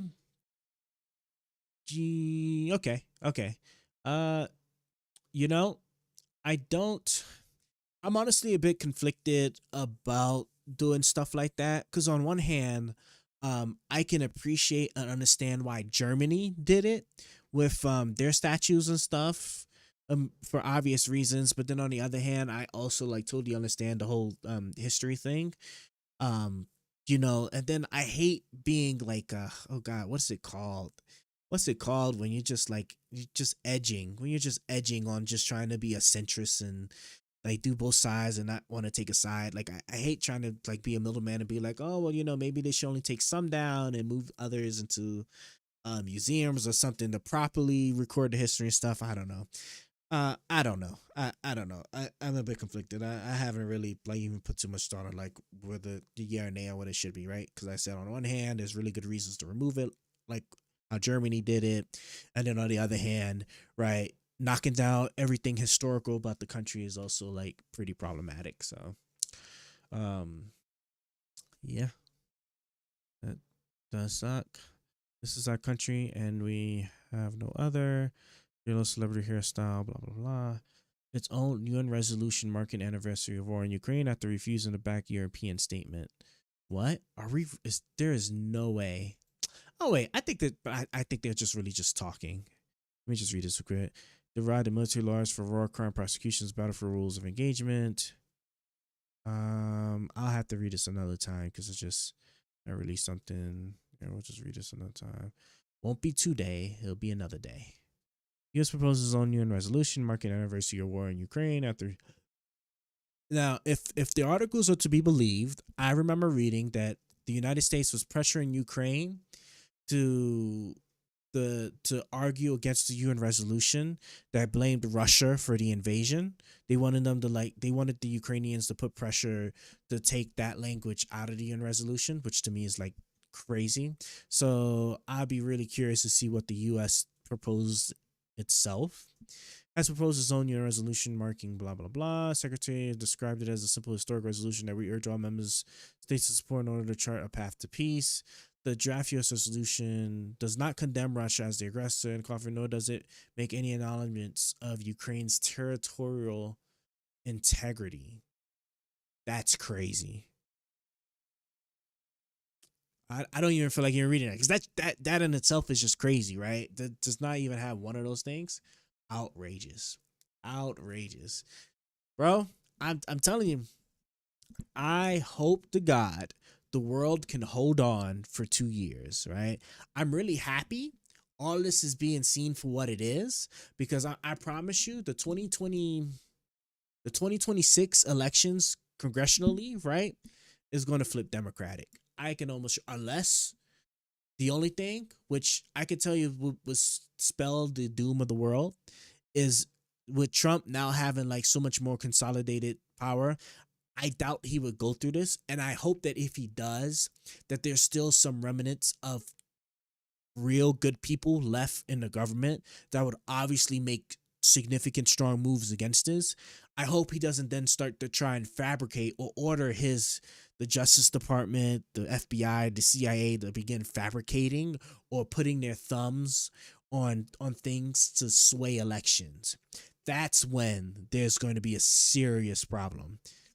That's when there will be a serious problem. So we'll see. Ukraine is the food bank for all of Europe. They make our food so we can build on our farmland instead of farming. That's why we give Ukraine all the money we can. If if I'm not mistaken too. Oh God, what is that bread? There was a bread that in Egypt specifically. I remember it being like Egypt used to get a lot of from Ukraine, and like all that list nearly stopped. So like prices just skyrocketed there. And then if I recall correctly, Ukraine also has like a lot of like a lot of like earth metals and stuff for like important electronics, like lithium for batteries and whatnot and stuff. So yeah, it's just it's not looking like a good time for the world, if I'm being quite honest. So I'm hoping France, right? Because France seems like they're doing their thing, like leadership wise. I'm hoping the European countries all together can come up and like kind of find some way to plug up the hole that that is the United States, because you don't have the United States anymore. I can tell you that much. And who knows? Maybe depending on this rare earth metal deal thing that Ukraine is potentially doing with what the United States is potentially trying to get the Ukrainians to do, maybe that might stave it off for a bit or something. I don't know. But without anything like significant like that, which even that's still like a bit grimy. It Russia's about to get everything it wanted, and that's gonna spell a bad. That's gonna be bad for like the longevity of humanity's peace. I'm telling you, that's gonna lead to like some much more serious conflicts in a couple of years. It's only gonna take like 5, maybe 7 more years if everything could capitulated to exactly where it's like probably heading, where Russia gets to keep all the land, Ukraine doesn't get no security guarantees, and then we go back to business as usual. The Russians are just going to just get themselves back to being strong or whatever. Then they're going to take the rest. That's just what they're going to do. That is guarantee you that's what's going to happen. And then after that, then it is what it is at that point. I don't know what to tell you. A cursed region that Ukraine took from Russia is the best farmland in all of Europe. That's cool. That is cool. The cursed region that the Ukrainians took from Russia. War map. Ukraine. Golly, stop it. War map. Ukraine today. Ukraine and maps. Tracking war with Russia. Right. Yeah, because I want to say this is Russia annex, Russia North. I'm just trying to look for like the Ukrainian territory. Eastern Ukraine has been contested territory. Trump has said unlikely Ukraine return. So the Ukrainian Hill territory in Ukraine could be swapped for territory seized in Russia's Western Kursk region in recent months as part of the peace deal. Yeah, so this is okay. Yeah, so right here. So this is the part. This should be the part where Ukraine took over, I think. I want to say this is like really close. It's like over here. It's like some of these over here. It's like what the Ukrainians was able to take. I wish they could show. Yeah, right here. Here we go. Yeah, so over here. This is where the Ukrainians had took over. And then this is all of the land that that the Russians take about. And see, this is what's so crazy about it, right? So like, because this was Ukrainian territory, and then I think like what they invaded, like what was it, like 2012, 2014, somewhere around there, like 2012, 2014. And then like the whole Blitz stuff happened, so then they started taking massive amounts of like land. I remember when the Russians were funneling troops through was it Belarus? I think it's Belarus is the country up here into Kyiv, which was like also crazy. But then Kyiv was able to push all of that back, and now they just have just this section that they are just kind of fighting for. But they were also able to then like have this small incursion over here on this side, which I thought was like pretty cool. And I think one of the reasons too why they probably did this over here also was to also prevent like Belarus from also potentially being close enough to like trying to provide some support. Because without sending troops, I think Belarus probably could have just like sending missiles or maybe aircraft over into Russian territory if it was close enough, without actually saying that they're getting directly involved. I thought when the North Koreans was getting involved that was when that shit was. I was like, bro, we might actually literally be looking at like the prefaces, the very beginnings of like of a major conflict unfolding before our eyes. But luckily that didn't happen and didn't like turn into that. If you look at the videos of the frontline battles, all you see is thousands of acres of that flat farmland. Yeah. I know you're talking about. I recall seeing those videos, and that was also too why like it was so hard, to make any advancement stuff. That's also like back when the war was starting. Remember, I don't know like how much of that was trickling over there to you guys, but they were saying like how Russia, like because Russia was this big amazing military compared to Ukraine, like they would take Kyiv in like a couple of weeks and stuff, and this was like I think in the wintertime, and I think like one of the major problems was like the tank columns, right? The tanks that they were rolling up there because of all that flat lands in the wintertime, like because it was like in that weird period where like it was cold but not really, so it was like ice was melting and whatever, so then like all that flat land was getting all mushy and muddy, and it was stalling a lot of the tanks and stuff, and then they would just be sitting ducks for the Ukrainians to then just bomb the shit out of them. Yeah, like it's all like a lot of flatlands over there, which is like perfect for like say farming and whatnot, which is why Ukraine was such a big exporter in foods. And then also too, I think that probably also helps a lot road wise, right, with then like all of the mining and stuff that they did for exporting all their metals and whatnot. So excuse me, they need some land to swap with Russia in order to keep some of their land. Yeah, that's exactly the reason why they did this, right? Because if you think about it, this doesn't really have much significant. This really doesn't have much of anything for them, right? This I felt like, at least in my opinion, was just strictly so because they knew that they weren't going to get any of this back. Right, or they won't gonna get even half of this back. They're probably not gonna get half of this back. So it's like, okay, well, if we can at least take some Russian land, then we can at least then get something back in return, which they'll probably go for like this region versus over here since it's already so close to Crimea.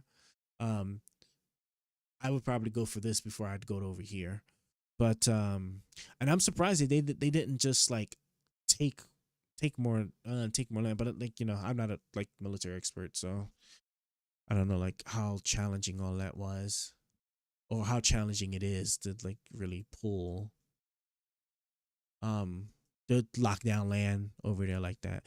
The video warns production anomaly causing performance losses on some. Okay. Offers Donald Trump some advice while celebrating. Okay. Can Bitcoin ease your step by 2049? That's a very long time. I don't think we're going to make it that far. We actually will not. If we don't do something about the debt, we're not actually going to make it this far. We will, what is it, 2025? The United States will hit fiscal Armageddon around 2034. I want to say 2034. There'll be some significant bad problems for the United States because of the amount of debt that we're tacking on, because then interest at that point will be the single biggest item of the federal budget than anything else that we're paying money for. And you can't have that, right? Because that leads to all kinds of problems. Russia's long-term goal is to own Ukraine's food production, making us more dependent on Russia for food. If on one hand, on one hand, I'm sure like some of that put kind of had that in play. But the thing is, the one thing I give credit to the Europeans versus like the people in the United States, or at least like large populations of people in the United States, is that like the Europeans are not the kind of people I see to be quick to forget about history. Like you guys are much, the European side is much more educated and in remembering the historical past of the things that you guys have dealt with. And so this thing with like the Russian, if you remember, like the Russian gas, right? Because of that was it Nordstrom? Is it the Nordstrom pipeline? Was it called? I might be getting the names mixed up, but that pipeline, right? Of the Russian gas that was going into Germany and into the rest of Europe, right? Then like, you know, when the Russians did the war with Ukraine and they didn't like the Europeans supporting the Ukrainians because they wanted to take Ukraine, right? Then they started squeezing you guys of the gas, which did what, right? Drastically risen up because we was already dealing with inflation, right? So that just made the matters significantly worse, right? In order to put pressure on you guys. Once Europe experienced that, I promise you, I seriously doubt, even once this Ukrainian war is all said and done, I seriously doubt the European Union or all of Europe, just period, is ever going to allow themselves to ever be in a position like that ever again, where like they're, especially with a hostile nation like Russia or China or Iran or North Korea, like they'll never sit there and have themselves in a position where like a significant impact like the Russian gas pipeline could possibly be a thing again, in my mind. That was probably Ukraine or America that blew that pipe up. Probably, but regardless of who did it, right? At the end of the day, what did that show, right? It showed an over-reliance and dependence on Russian gas, right? Which, you know, if you're a hard right nationalist, right, and you're all pro like isolationism and no immigration and being able to like fully support your country from within and whatnot, right, that's still a problem, right? If you're pro all that other stuff, that's still a problem. It's like, so like it's a central problem, or like a basic problem that applies for like any side you take, where you guys are just, we're too reliant on something, right? That was like, you know, especially with a nation that can be as hostile as Russia. Because at the end of the day, when they want something and you're in the way of it, they will apply their pressure in any way they can.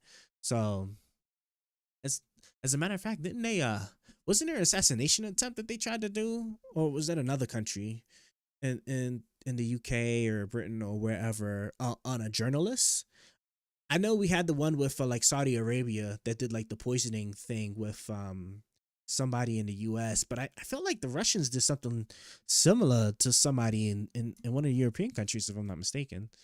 Let's see. I still think it was good for us that the pipe is gone. Yes, I agree too, right? Because the thing is that, you know, US President Barack Obama and US President Donald Trump, two completely different people, different groups and everything, ideologies or whatever, and the both of them, both in agreement, both told the European Union that pipeline was probably a bad idea, and Lord and behold, it sure was.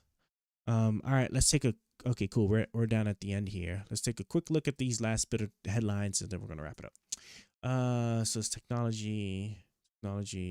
Save $230 on a Galaxy Watch offer at $420. That is way too much money. How many people over 100? That's not important because we know it's hardly anybody at all. Direct payments. This is clickbait because it's trying to use the Doge thing, which will never happen. Pope Francis, Andrew Cuomo wants to repair his legacy in New York City. Oh yeah, because I think he's gonna run for governor now. It's gonna be. I'll be really surprised. Oh, it'd be really weird if it's just between him and the other guy.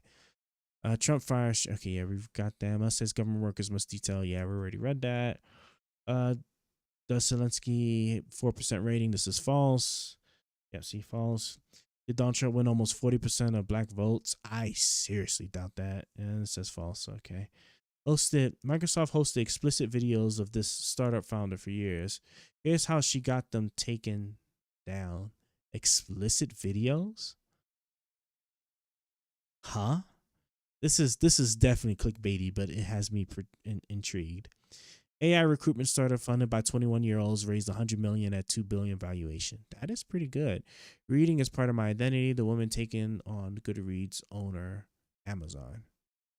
And I'll just skim this real quick. It might be something worth interest. Let me see what we got. Okay, cool. No messages. Okay, cool. Microsoft hosted explicit videos of this startup founder for years. When they say hosted, is it just a technicality? She's like, okay. Is it just a technicality of like just like a service provider like Microsoft, like for example, has like a server platforms, Azure and whatnot that can power host websites, databases and whatnot. Is that what is that non-consensual images and videos and stuff on the web? Korean team and its biggest gatekeepers, Microsoft.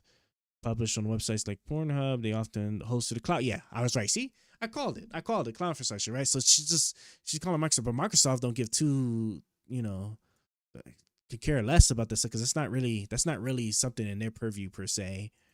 But okay, so yeah, it's exactly what I thought. I knew it. Is this an ad?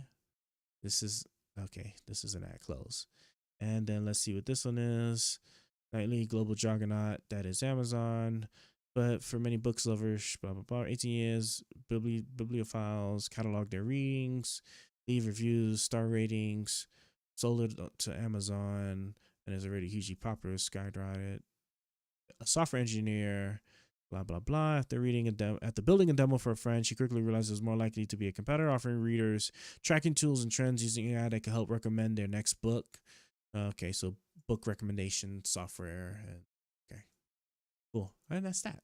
All right, let's see what we got here because now we're wrapping up. And I am going to go full screen as we begin to. On a second thought, I'm not going to go full screen because I don't feel like, but I am going to get my mouse ready for the transition. I do think the Nordic region will turn away from the EU and form a new union again. There is a lot of talks about it in Sweden right now. We don't need EU up here. We are paying for most of the budget and we receive lesser than we give. Oh yeah, there's I honestly don't know too much, and probably just because like it's not really. I mean, obviously it's not like the United States is part of the European Union. I'm doing this on my other computer. I need to do this on the computer I actually have showing you guys, right? I'd imagine the European Union has dues, right? Union dues. Let me see. The European Union budget is funded by contributions from member states, custom duties by member states, custom duties, value-added tax, and other sources. How the contributions are calculated. Member states contribute based on their GNI. So this would be like GDP. I imagine adjusted balanced revenue and expenditure. It's probably I bet you it's probably even a better way too than doing it by GDP. Member states collect import duties on behalf of the EU and then pass most of the money onto the EU. That's interesting. Okay. Member states contribute a portion of the VAT they collect. Jesus Christ. And what? And NATO, we just want you to just do 3% of your GDP? Jesus Christ. Boy, you guys got to get. So the GNI, which is the GDP thing, but then like custom duties. So you're collecting like basically tariffs on stuff that give almost all of that to the EU. Then you have a VAT that you're promising to give a portion of that to the EU. Member states contribute based on how much non-recycled plastic packaging waste they generate. Oh, okay. I mean, hey, like it's pretty progressive. I mean, hey, if that's how y'all do it. I mean, and this could be why like some of the European nations have so much better quality air, better quality streets, and stuff like that. You read this in your face value, you think it's crazy, but then you look at like the actual things that these European countries have. That's why some of these countries have better education rates as far as education performance than the United States, right? Or better living standards in some of these places than the United States, better healthcare than the United States. I mean, it is what it is. Let's see. We used to have the Kalmar Union. We all have our own currencies, except Finland, who has euro. If we had one currency up here, we would have a lot more power and influence. Yeah, centralization is always the big ask in order to get anything done and to get anything like pushed through. But But okay, I had no idea like the EU was like a lot, which like at face value it sounds crazy, but then I look at, you know, all of the nice things you guys have, and I'm like, oh, well, I mean, I guess it makes sense because you guys probably are so much more responsible with your spending and whatnot than the US, because the US is just mostly just capitalism. We let people die over here in the United States if you can't afford medication. It doesn't matter if in that building just across the street there's a medication that would literally save your life and keep you from dying and passing away. If you can't afford it, we will let you die. It is what it is, you know. I'm just sorry, you know. That's just how it is. Or you know, out of the kindness of our hearts, we do save you, right? But then we tack on like a huge bill. Oh, this is what we used to do. But then we had a leftist, what you call it, leftist, right? We had a Democratic president that actually pushed to pass a law to stop this from happening. But we used to have this thing where like, okay, you can't afford it. We save your life anyway out of the kindness of our hearts, but then we give you the hospital bill that you can't afford and you can't pay for. And if you can't pay for it, then we put it in a collection. So we ruin your credit history. I don't know how you guys do credit over there, but you know, we ruin your credit history and we make it from that point forward for the rest of your life, or at least for like 7 to 10 years. I think it's like 10 years, especially if it makes you go into bankruptcy, but minimum 7 years, right? Where like, you know, you have shitty credit, so now you can't finance a house, you can't finance a car. Jobs that do credit checks probably won't hire you. If you've probably tried to get in the government and needed like a security clearance and stuff, or need to be seen as reliable, they're probably not going to hire you because you got like bad credit, which means that you might have fiscal problems, even though really it was just because you couldn't afford a high hospital bill where like you spent 10 minutes in an ambulance to get to a hospital, and the ambulance alone charged you like $15,000 for a 10-minute ride. I mean, hey, it is what it is. This is how it is in the United States, right? We allow your lives to be ruined at what could arguably be some of the most basic necessities of just being a human being to live. But hey, you give and you take some things, right? But with that being said, it's now time for us to go. It's 5 a.m. I never meant to stay up quite this late. The only reason why I was up this late is just because we had serious tech problems 2-3 years ago, or 2-3 for like 2 or 3 hours. It's all the tech problems I be having. I can always feel like I've been dealing with it for a year, right? We don't have a credit history, but you don't need to have credit cards to get a loan. They look at your income versus the cost of the home you want to buy and how much you put in a down payment. Yeah, that sounds like a very reasonable thing, right? Instead of just looking at like some arbitrary credit history that like has like an algorithm that's not even like publicly available per se, on like how it's like truly determined, right? We just look at how capable are you and how likely are you to be able to pay this money that you're about to borrow from us, right?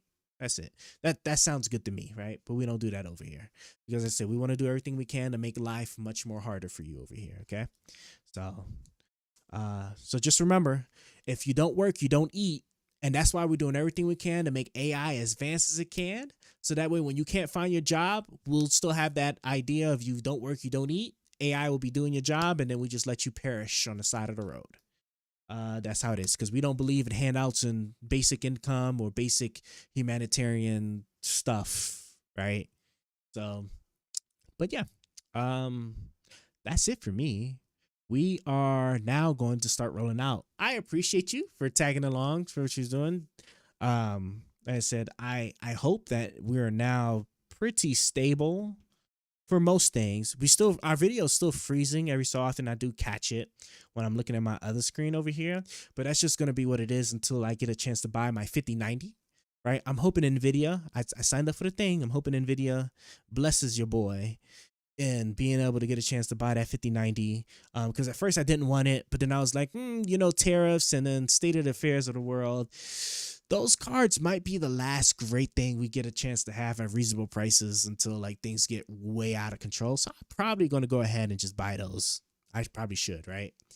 So, see, even now I see the video froze for a second, but we're going to go ahead and peace out. Appreciate you for hanging with us. Definitely appreciate all of the stuff you've been showing me, especially the Swedish stuff. That Swedish stuff is like really cool. I'm glad to have learned that. It's always cool to learn that. 380 works fine for me right now, but I don't I don't stream, so I don't know. So what I'm doing is it's because I just do so much extra stuff. Like, even I know you even see like this this over here, like, 'cause this is AI. This is an AI thing I have running to do like translations for people that only speak Spanish. Just cause I don't know why I did it, but it just seemed cool to me. But that I have this, right, which definitely is working the GPU. This is working the GPU. I have a 3070, by the way, okay? But this is working the GPU because of the model, right? I have a size model in here. My stream is also doing 2 separate streams. So this stream you're looking at is only one main stream. But I have a second stream that's actually vertical. So I have this regular horizontal video, and then I have a vertical version that's going to YouTube, because I also stream to YouTube, because it makes it easy for me to make clips and stuff like that for vertical content when I want to do shorts. At least that's the plan, right? I'm still working my way into getting the proper flow to really start pumping those out, but I have the foundation down for it. Okay. I used to have my computer do stream to Twitch, Kick, and Facebook, and then the two streams additional to that to YouTube to do the horizontal and vertical. I built a server, which I'll do a quick look since you got a little bit of tech on you. So I just recently, like, I spent the last 2-3 months, guys. I used to stream every day, and then I haven't streamed for like 2-3 months, and that's why I'm just getting back and having all these tech issues because things obviously changed. But I spent the last 2 months, first off, work related stuff, but also I was just building a bunch of things, and I just recently built this server here. It's the very first thing I built too, right? So like the very first, instead of building a regular computer, I just went ahead and started off with a server, which took me by itself a month and a half to even get right, because there's just stuff I had to keep buying more parts for, because I didn't have like the right cord length and whatnot. It was terrible, but we finally got it working. It has a cheap little Intel Xeon, so it has all these CPUs and all these threads, all these CPUs, like 26 CPU cores, and then an additional thread for each one, right? I also have, it's a little bit, I had to design a little different to make it easier, but it also has 3 3060s in it. And what I do is that now, which is a lot less strain on my computer, I only have to do 2 streams, but I send both of those to this server here using Restreamer. And then within Restreamer, right? Can I do here, right? Within Restreamer, not now. I think I fat fingered a button. Let me see. Yeah, that's what I thought. Fat fingered. Try that one more time. Oops. Go here. And no, actually, I don't. No, that's not the one. Sorry. So hard to keep track of all these passwords. There we go. All right. So then I used Restreamer. I used the server to take those to take my streams, streaming to the server, and then the server will do all the work to then distribute it to all the other platforms, right? So YouTube, because YouTube's the one that supports the highest quality stream, I do one directly to YouTube for the horizontal and the vertical one, which is like over here, down here. And then I take this horizontal one and then I re-encode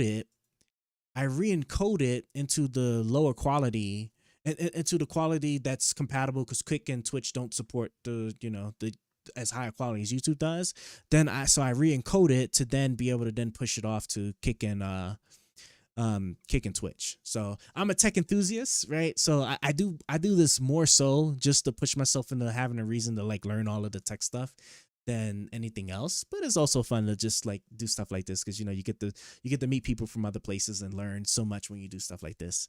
But yeah, I had to nerd out for like a couple of minutes, because it's just always just fun to just talk about all this stuff I have. And it also has like 12 server has 12 hard drives in it and 4 SSDs in it that I use for specific things. So it's a nice little thing. But I'm working on an AMD Epic build, so this is that. Is there a monthly cost for the server site? Oh, for this, no, because this is all hosted internally. So So no, right? Like you can, and the thing is that you don't even need to do like what I did, which is make a server. It's just because I do all these other things that you can kind of see over here. Can I move this over? Yeah, cool. Because like I do all this stuff. But like if you have a good enough computer, which you don't necessarily need much, but if you have a good enough computer, like good enough spare computer, you could just run Docker and then run the Restreamer application. Restreamer is open source, free, right? There's no monthly cost or anything associated with it, and you'll be able to you'll be able to do all that I just said. At home for free, no cost. I used to use a paid service. I stopped using that paid service because I was like, bro, why spend money when you could just go through the blood, sweat, and tears to build it for free? So that was that. You have fiber internet, right? I do. I have Google, the company's Google Fiber, but yeah, I do have fiber internet. So like 1 gig, like 1 gig speeds up and down. This I want to say, because if I look at my things here, so what this is showing, this is showing you like the speeds that's from your server from like this to like those platforms and stuff. You actually don't need that fast of an internet, especially if you're doing what I'm doing, because remember, this is streaming to the server, right? So like even if you don't have like 1 gig internet speeds, right, your connection from your computer to your other computer or whatever is running Restreamer, right, that's going to be like, that's going to be like a perfect 1 gig basically, right? So you don't even have to worry about that. But like as far as like the internet speeds go, because the platforms don't even support that high of a bit rate to begin with anyway. Like see, like this right here, which is you can consider that like the highest quality stream, which is this YouTube one. This one's only at like about 25,000 kilobits per second, right? And 1,000 kilobits make one megabit. So in reality, let me just see if I have anything that goes higher. Yeah, right here, right? Because it's like 2 platforms here, so 35,000. So like if I was to look at what is it? Kilobits to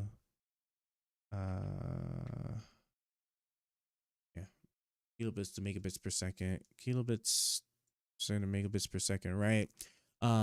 Because the platforms, right, like for example, like Twitch, only like it says 7,000, but technically the thing allows I think up to 9, right? But we'll just do 7,000 just for the sake of it, right? So Twitch only only lets you use like 7,000 kilobits per second. So you're talking about almost 7 megabits per second, right? And then like your cheapest internet plan gets you like what, 150 200 megabits per second. So like you don't need like crazy fast fiber internet.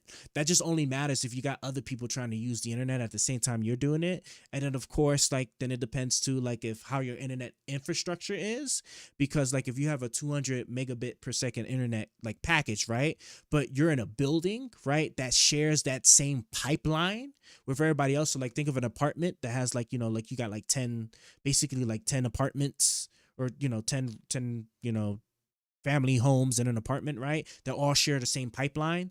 Then that can be a bit problematic, because then like when they're all using the internet, you're all sharing that same pipeline. So even though you're paying 200 megabits per second, you might not be getting anywhere near half of those speeds because you're sharing it with everybody else.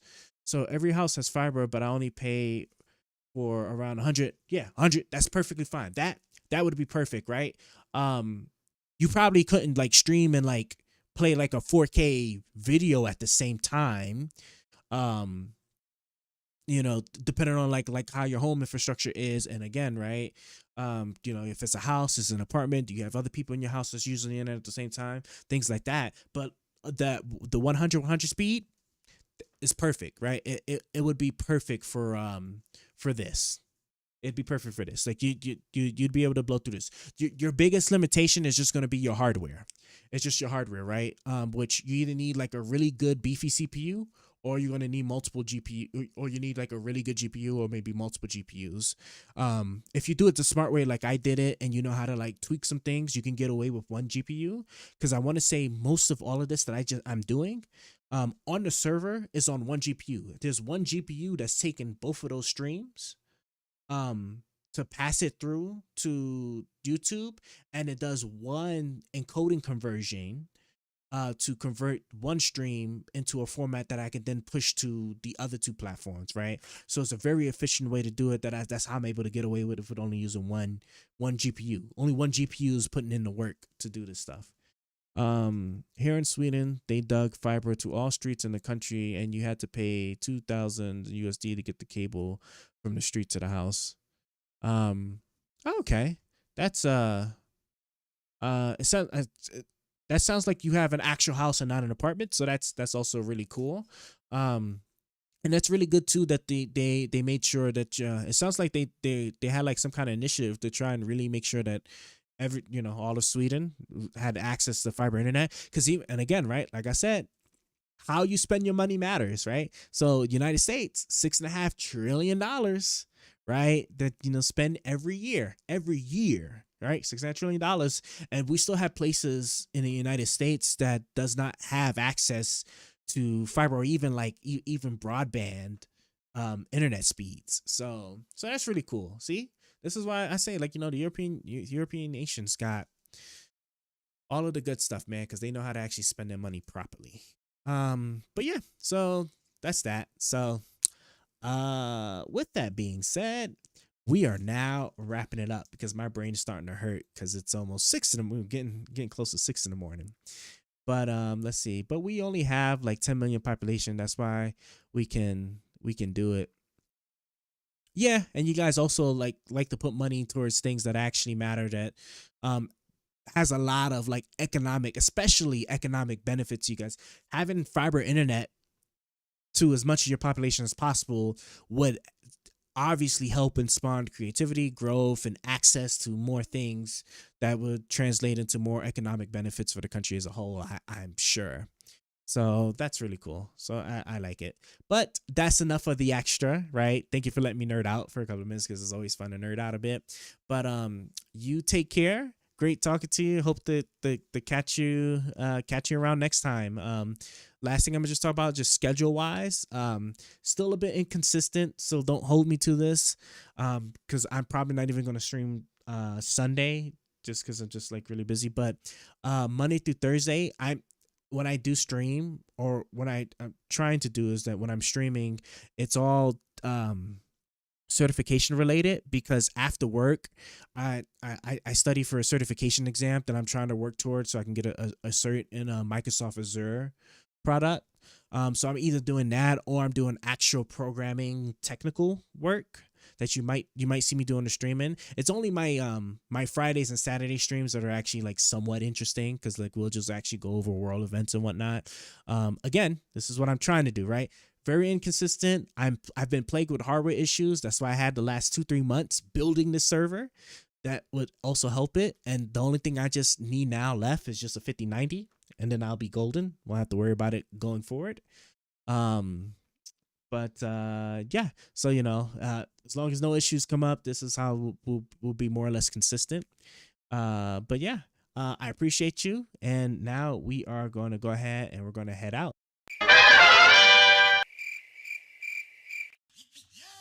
Oh, I almost forgot one more thing too. You know what? I'm gonna actually save that for the next time I stream, because actually, now that I think about it, it's not ready yet. Yeah, no, I'm not ready to talk about it yet. But yeah, nope. Appreciate you guys, and I'll see you all next time. So you guys take care. Will Almighty ever stop being trash? Can he ever not be sorry? Find out next time on Almighty's stream.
Bye.